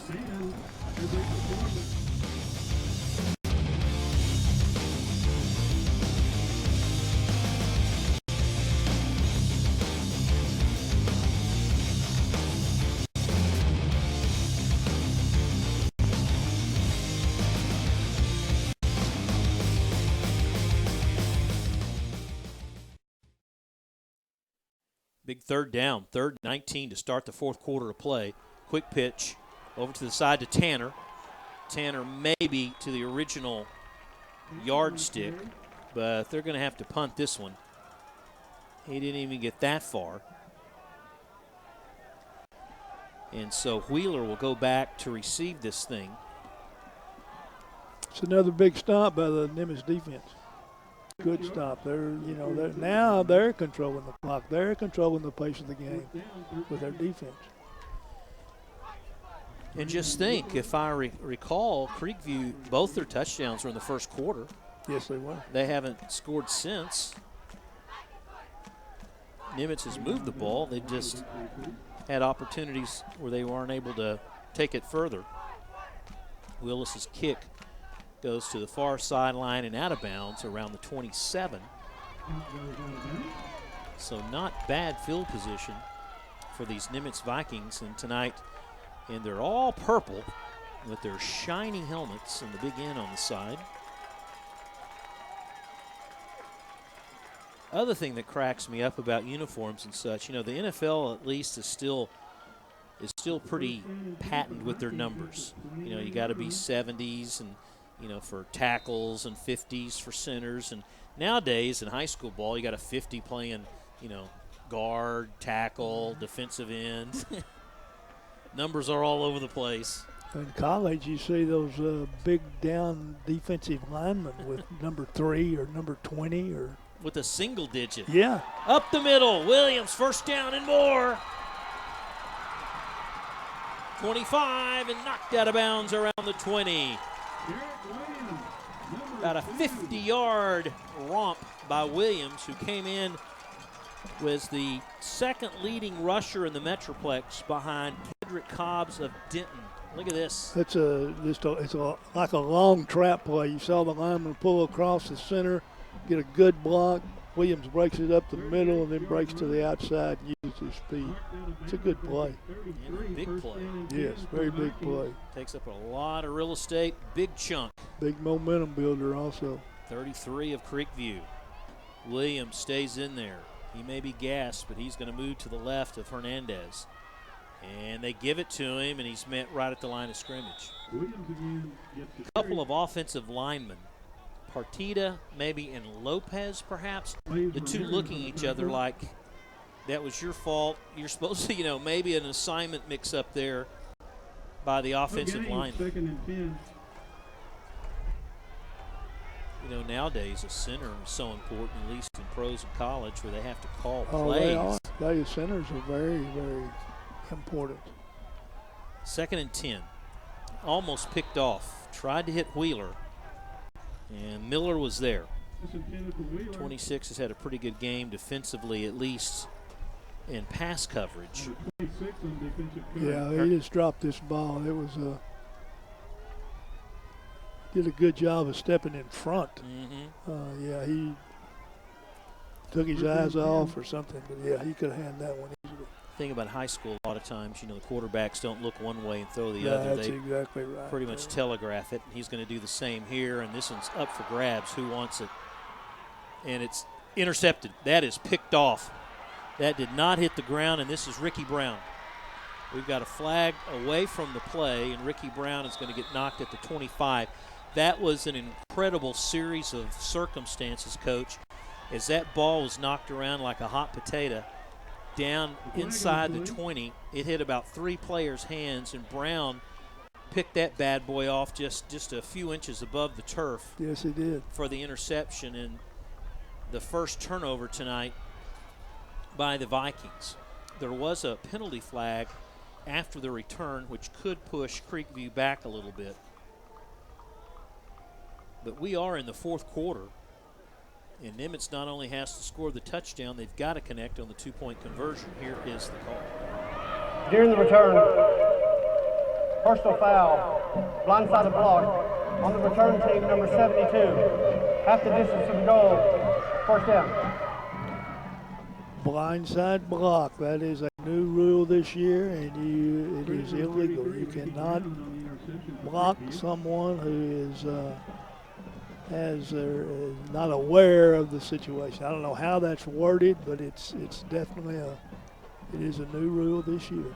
Did you see that football bounce? Not only bounce around on a few hands, but it just bounced on some backs. Yes. Crazy play of the year so far for us. Meanwhile, Creekview will get possession, and I'm sure they care about that more than anything.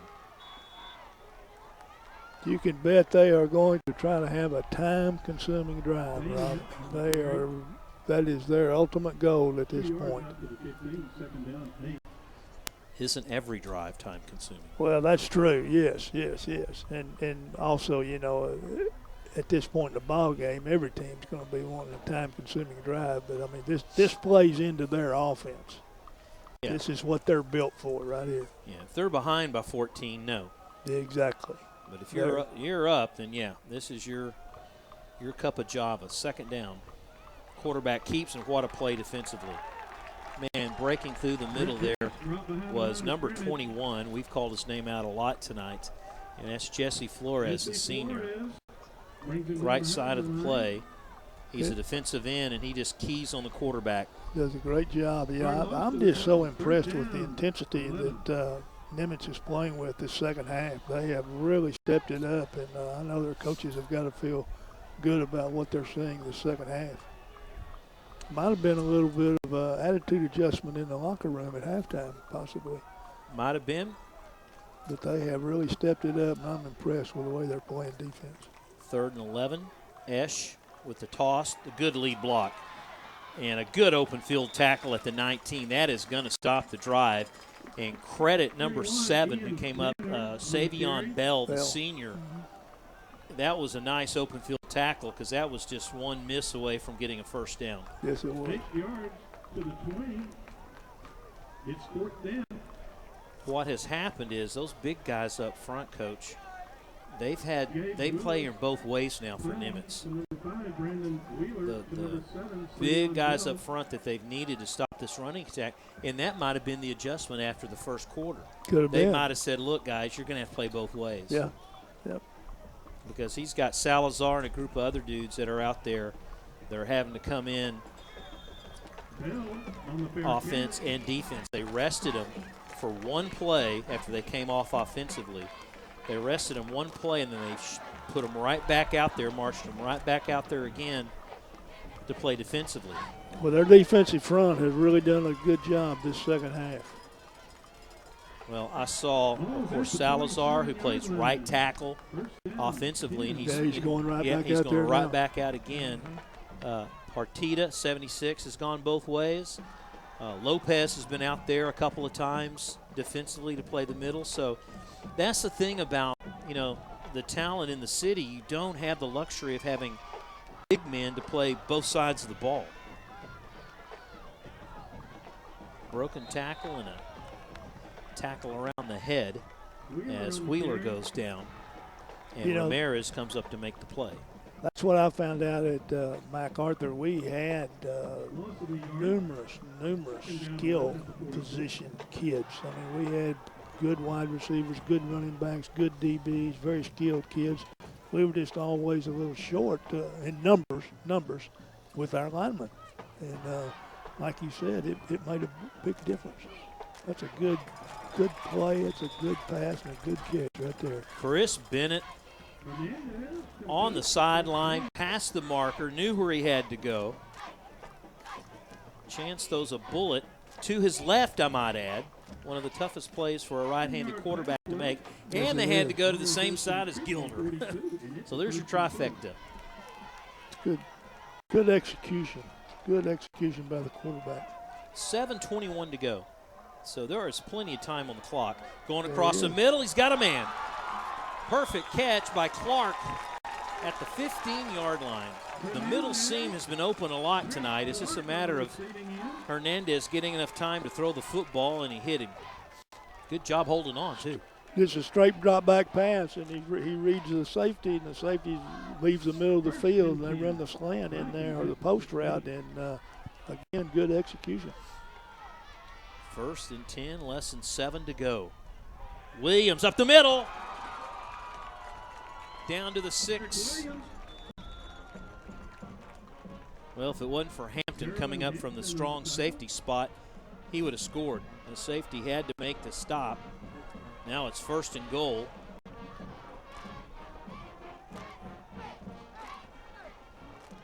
If I'm the coaches, you don't want to think too far ahead, but you've got to be thinking, if we score here, what are we going to call for 2? You've got to have Coach Rogers has got a 2-point play already, on his book somewhere. Well, there's a touchdown. Yep. 3rd touchdown of the season for Mr. Williams. Yeah, so they're keeping the offense on the field. Yeah, they can't move. What are you going to call, Coach? Come on. I would give the ball to number 2. You're just going to give it to Williams? Yes, huh? I would. Yes, I would. I'd get right behind it. I'd get right behind 74. Yeah. And I'd run a little zone read to the right. Uh-huh. And look, they're going to overload the right. Look, they're overloading it big time. It's the whole kitchen sink to the right side. Oh, they closed it in a hurry. 2-point conversion. Well, the formation looked good. the play. Well, look at the touchdown first, Coach. Again, see the trap, Yep. good long trap, and those linemen are doing a good job right there, kicking out on that backer, double teaming down, right up the middle. Good footwork by the running back. Yeah, that's an easy block for a big old boy like that coming down on a small DB. Yeah. But now let's see what went wrong here. Penetration. See the penetration coming from the weak side, yes. yeah. But look again. See, Right they there. whiffed. They did. There's 4 linebacker. Yeah, they and whiffed. then they did a good job of forcing from the outside. Yeah, pretty much. I think it was just pretty much telegraphed that you could see what they were going to do, and so the Mustangs just sent everybody instead of playing back. They were a little bit more aggressive, and their speed just went past the lineman before they could put a helmet on a man. So, but 6:24 to go, plenty of time. Oh yeah, you got a chance. Nimitz is. I think momentum is on their side right now, and they're playing well. Their confidence is up on defense. Yeah. Here goes Molina, and no fair catch this time. To the 40. Aaron Cyrus returns the kickoff. And that's where the Mustangs will take over with 6:17 to go in the ball game. They have been shut out since the first quarter. Nimitz has answered the call. Look down there now, Coach. You see there's a different group of guys playing. Yeah, the front three. The front three are different. They're not quite as big, might be faster. But those guys that are called upon as a second wave to your fresher, you gotta make the play to help your teammates out, and they do. They do. Oh, they do. well done. Boy, wrapping him up is 54 Mario Garcia. You can watch a Nimitz alignment on defense as they are,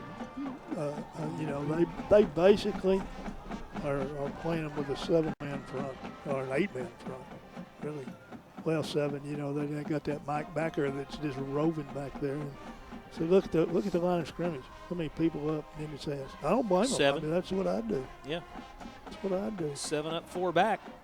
A little misdirection. Quarterback keeps. He's a great escape artist. Jesse Flores had his paws on him, and he could make the play. Now here come the 3 big ones again. Here come the big guys. This is where it gets tough. You gotta. Those guys are big. They're tired. They're gasping for air. But now's the time. You gotta stand up. You gotta play. You gotta go get it. Well, you gave Lopez, Partita, and Salazar 2 plays to 2 rest. plays to rest. In the kickoff. Let's go, boys. So now you need to plug up the middle. Quarterback keeps. He's going nowhere. Oh, yeah. They were ready. They were ready. Chris Partita, the junior, 66, was the one that wrapped him up. And that's pretty much like, you know what they're going to do, at least so far. They're going to let number 8 try to make things happen. Yep. And look, But there's Partita right there. Right there.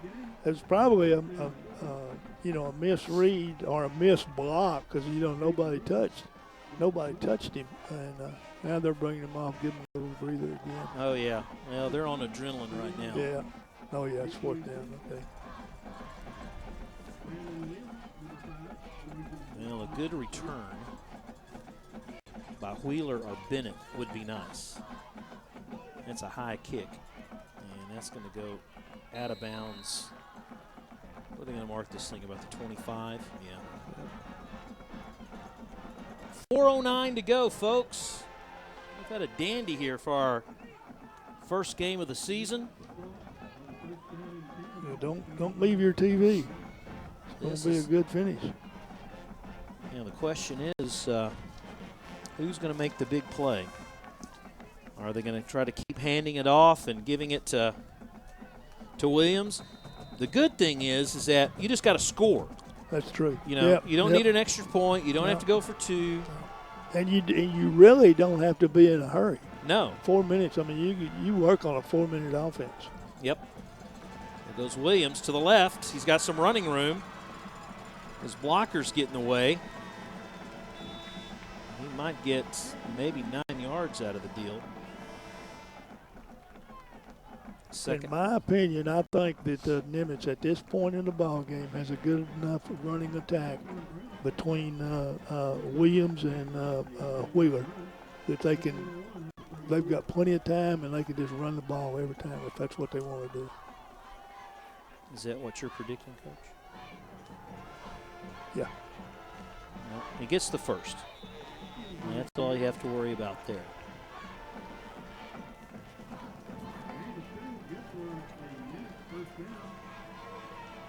The Mustangs have made just a couple of tweaks defensively. Ortiz is not the nose guard. Baker, 72, is now in the middle. We've had Miller in the secondary. Got a big rush. Wheeler makes that play. And they made more than I thought they did. They got 3.5 or 4 as Hernandez didn't have a lot of time back in the backfield. Now Gilder sets down. And Josh Smith is in there. They're taking care of Smith. There's a man open on the corner and can't put the squeeze on it. Good news, Coach, it stops the clock. Stops the clock, and they got 2 downs to pick up the first down. Yeah, there's no punting here, right? Okay, now 2:50, 2 minutes and 50 seconds. That's a different situation. Of course, they have thrown the ball the last 2 times, but I think you run it here to help set up 4th down.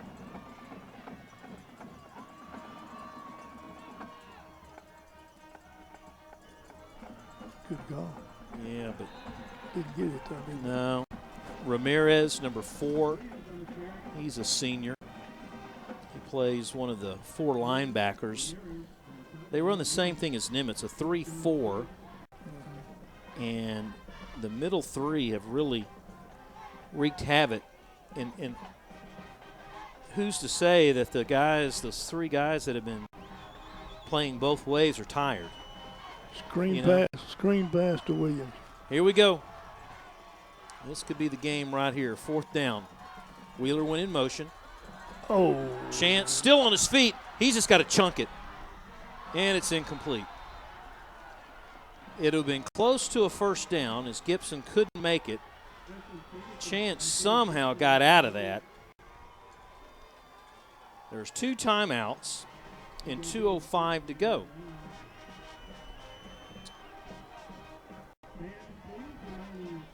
Didn't have a lot of time.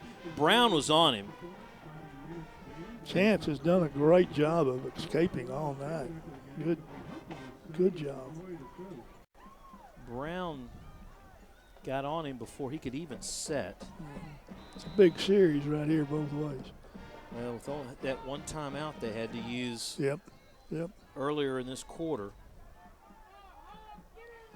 You know what Creekview's going to do?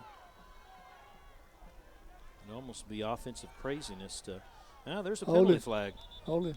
Penalty flag on the quarterback. Perhaps the center, number 79, Ross, called for the hold. That'll stop the clock, Coach. Yes. That's as good as a timeout if it's against the Mustangs. Waiting on the call. Shot block, offense. Shot block. Number 79 and 74. One went high. So one that went was low. Ross and 15-yard Parker. penalty. Replay the down. It was on the right side, I believe, wasn't it? Left. At least, well, they can flip-flop them, but on my charts. Ross is the center. Number field on 45.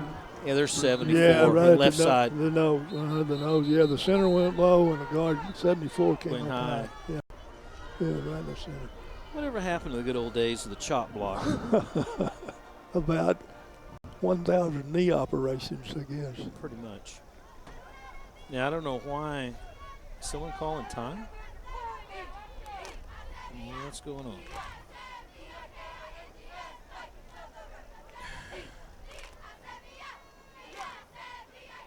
Well,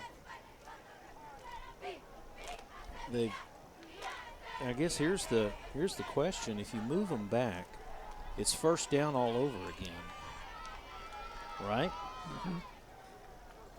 So do you want to take the penalty and give them another first down? Or do you want to decline it and make them have to have a second down? I would decline it, and I think that's what Coach Rogers is going to do.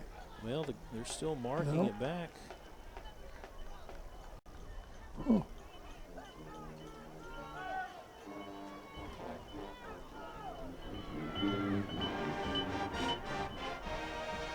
Is that an undeclinable? Maybe so. Maybe you don't have an option. Because of in the personal foul category. The clock started rolling. I don't think it's supposed to. Nope. I'm going to tell them to reset it. Please set the game clock to 2:01. 2:01. 2:01 for the reset. That's good. Ooh, that's good. Yep.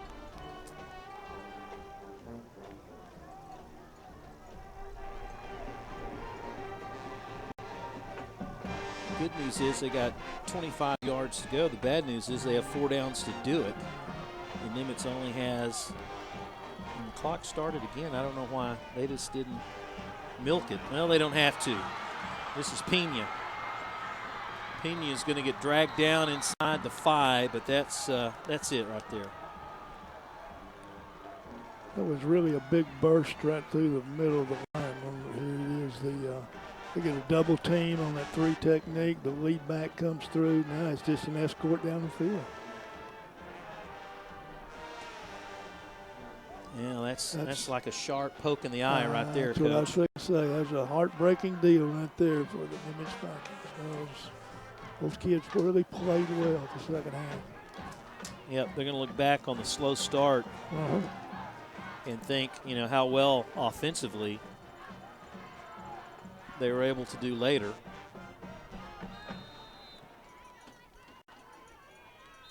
What about letting them score? When you let them score, that puts you down by 8. You'd have to block the extra point. Yeah. That's your only chance. Yep. Is if you block. You're going to assume that you let them score, they're going to kick it and put you down. 9. Right. That's what I'm saying. You'd have to miss. You'd have to 2 possession. They would have to miss the extra point for that to work. Yeah. But you get the ball back. I mean, right now, it's second and goal. You only got 1 timeout. I mean, Creekview could just take a knee. They could. And it's over. They technically could. I mean, they don't have to score unless they don't have to score. They can take as much time as, of course, with the clock stopped, it's not a advantage Creekview, but right.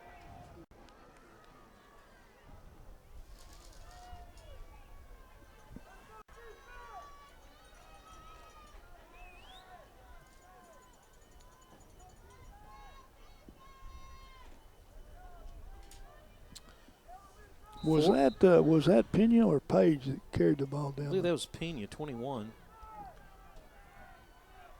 4 touchdowns, all on the ground tonight by both teams, and there's another. Mm-hmm. And it is Pena, number 21, that scores that one with 1:06 to go. Got to miss the extra point, Coach. Got to miss it to have a chance. Yep. Got to block it. Heck, you could block it and run it back for 2. There you go. This is a pretty good kicker. This is a pretty good kicker. They'd have to do something silly, but. And that's pretty much the end of it right there. Here's a touchdown, Coach. Again, it's just those linemen just come off and get a good push up the field, and they give it to the fullback or the tailback, Pena. Good leg drive. Tough situation for Nimitz. Those kids really played well the second half, I thought, defensively, and got a little pep in their step on offense, a lot more intensity. You hate to see it happen to a group of kids like that. But they fought back.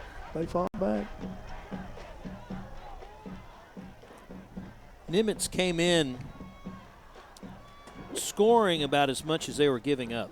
And that was about 30 a game. Ironically, Creekview doing the same thing. It was 21 and 22 respectively. So that's one of those things you never know what's going to happen. And then, tonight's game pretty much even. Vikings had come in winning 6 straight against Carrollton Farmers Branch schools. I remember the good old days when Ariel Turner was in district. Carrollton, like every other city in the Metroplex, has expanded. It was just Ariel Turner and Newman Smith for years. And Creekview came along. When my first year at MacArthur was 97 season, 97 season, and Ariel Turner and Newman Smith were in the district with us. Didn't Coach Dodge coach at Newman He Smith did. at one time? The Didn't he? first year I coached at MacArthur, Todd Dodge was the head coach at Newman Smith. It sure was.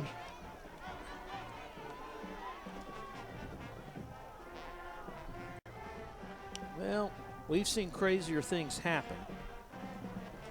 They're going to have to strike fast, get an onside kick, and strike again.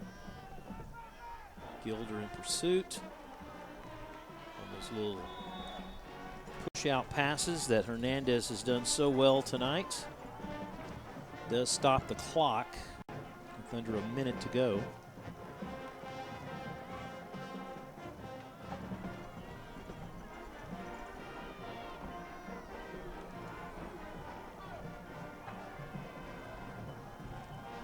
Trips to the near side.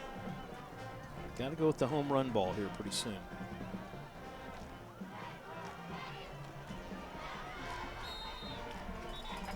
This took up a lot of time. A flag could be against the offensive line of Nimitz. Going against that or perhaps Williams. He had his head down a little bit. Don't know if they held one of the guys coming in. I'm really impressed how well the Mustangs can pressure the quarterback with just 3 rushers. Yeah, and everything's coming. It's coming off the edge. It seems like there's 2 coming off the edge, and then 1 right up the middle. So they're getting good. Williams, he said he thought maybe he was a little upset at himself. He was called as one of the chop blockers. Block below the waist. Chop, yeah. The block below. And this is tough on coaches, isn't it? On your kids, keeping their mind straight on a game like this. It's real easy to get down on yourself and want to give up. And it's exactly right, and a thing that will be a benefit to Nimitz is they're open next week. So, they got a little time to lick their wounds, so to speak, but then, make some adjustments and come back, and Coach Rogers will have them ready for the district race, and which is a tough district, very tough district, very physical district. They have Hebron and the 2 Flower Mound schools, followed by Mack, Louisville, Irving, and they end off with Coppell. The team that I thought would do really well last year was Louisville. I was really impressed with the Farmers when they came in here to play. They were right in the thick of things, but they had some really good athletes on their team. They did. They have a new coach who's done a good job over there. It's one of their ex-Wishbone quarterbacks is the coach over there now, and it seems like the program is on the positive side.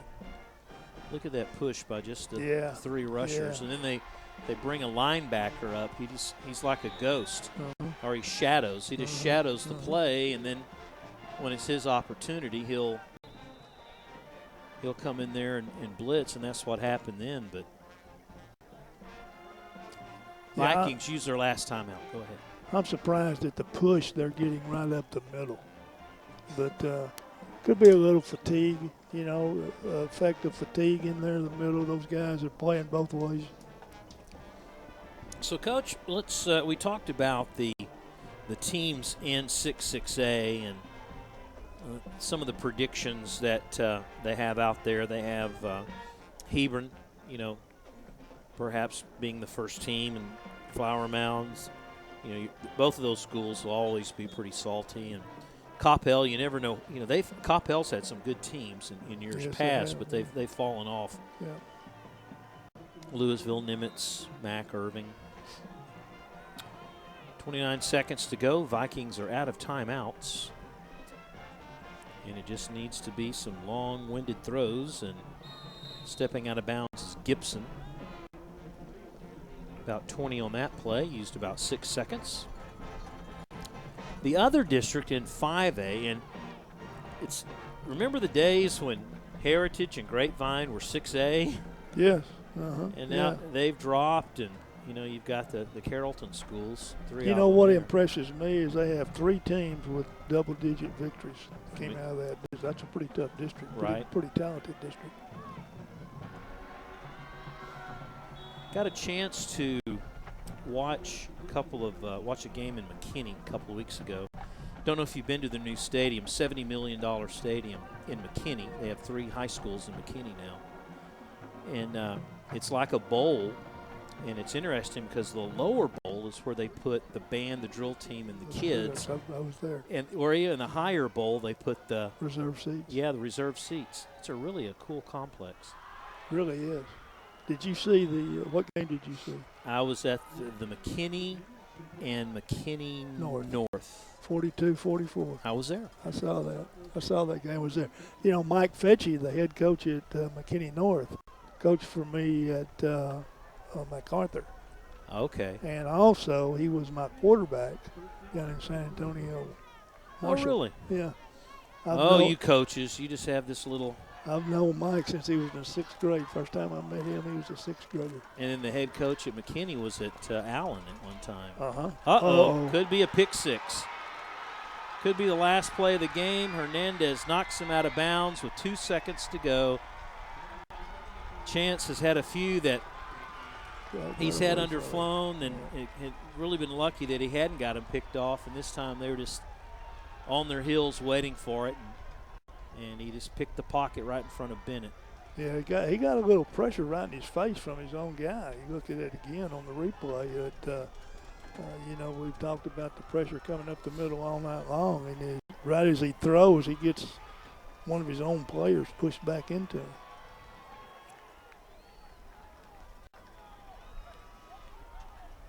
Well, you cannot blame them for effort. They had a great effort tonight, the second half. Great effort. Did. Really, I know Coach Rogers is disappointed. Everybody at Nimitz would be disappointed, but I guarantee you they can be proud of the way those kids played the second half. So 21-12, the final. We'll take a break as the teams shake hands, and when we'll come back, we'll recap this thing on the ICTN Game of the Week. Stay with us.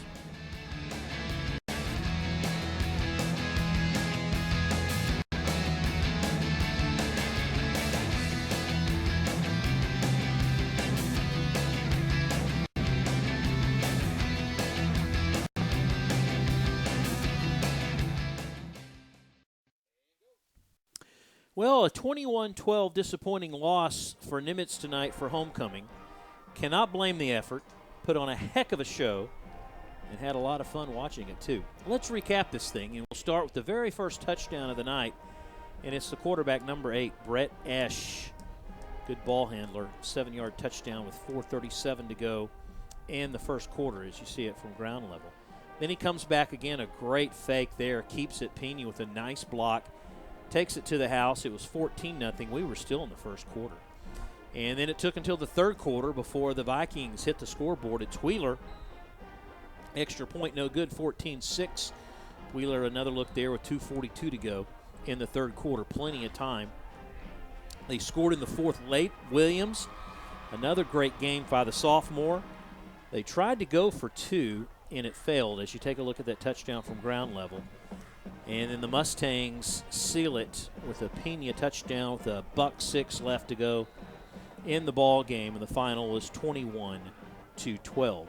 Your stats, and they are correct, folks. Look at that for the Mustangs. Not one attempted pass tonight. They came in attempting 4. Tonight, none.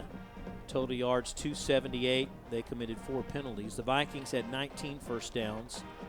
Respectable passing, good passing numbers, good rushing numbers, overall package, but you don't win on the statistical side, you win on the scoreboard. And they lose by a count of 21-12. Coach Visentine, really quick, your thoughts on the game? Well, again, as you said, great effort by Nimitz.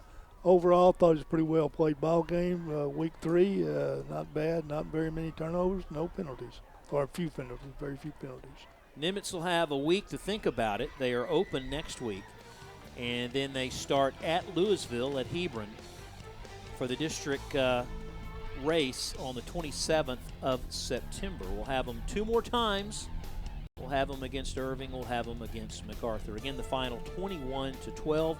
What a way to kick off our 37th year on ICTN with a really fun and good ball game here at Joy and Ralph Ellis Stadium. For Coach Visentine, I'm Rob Willman, and for our entire ICTN crew, we thank you for watching, and we'll see you next time on the ICTN Game of the Week.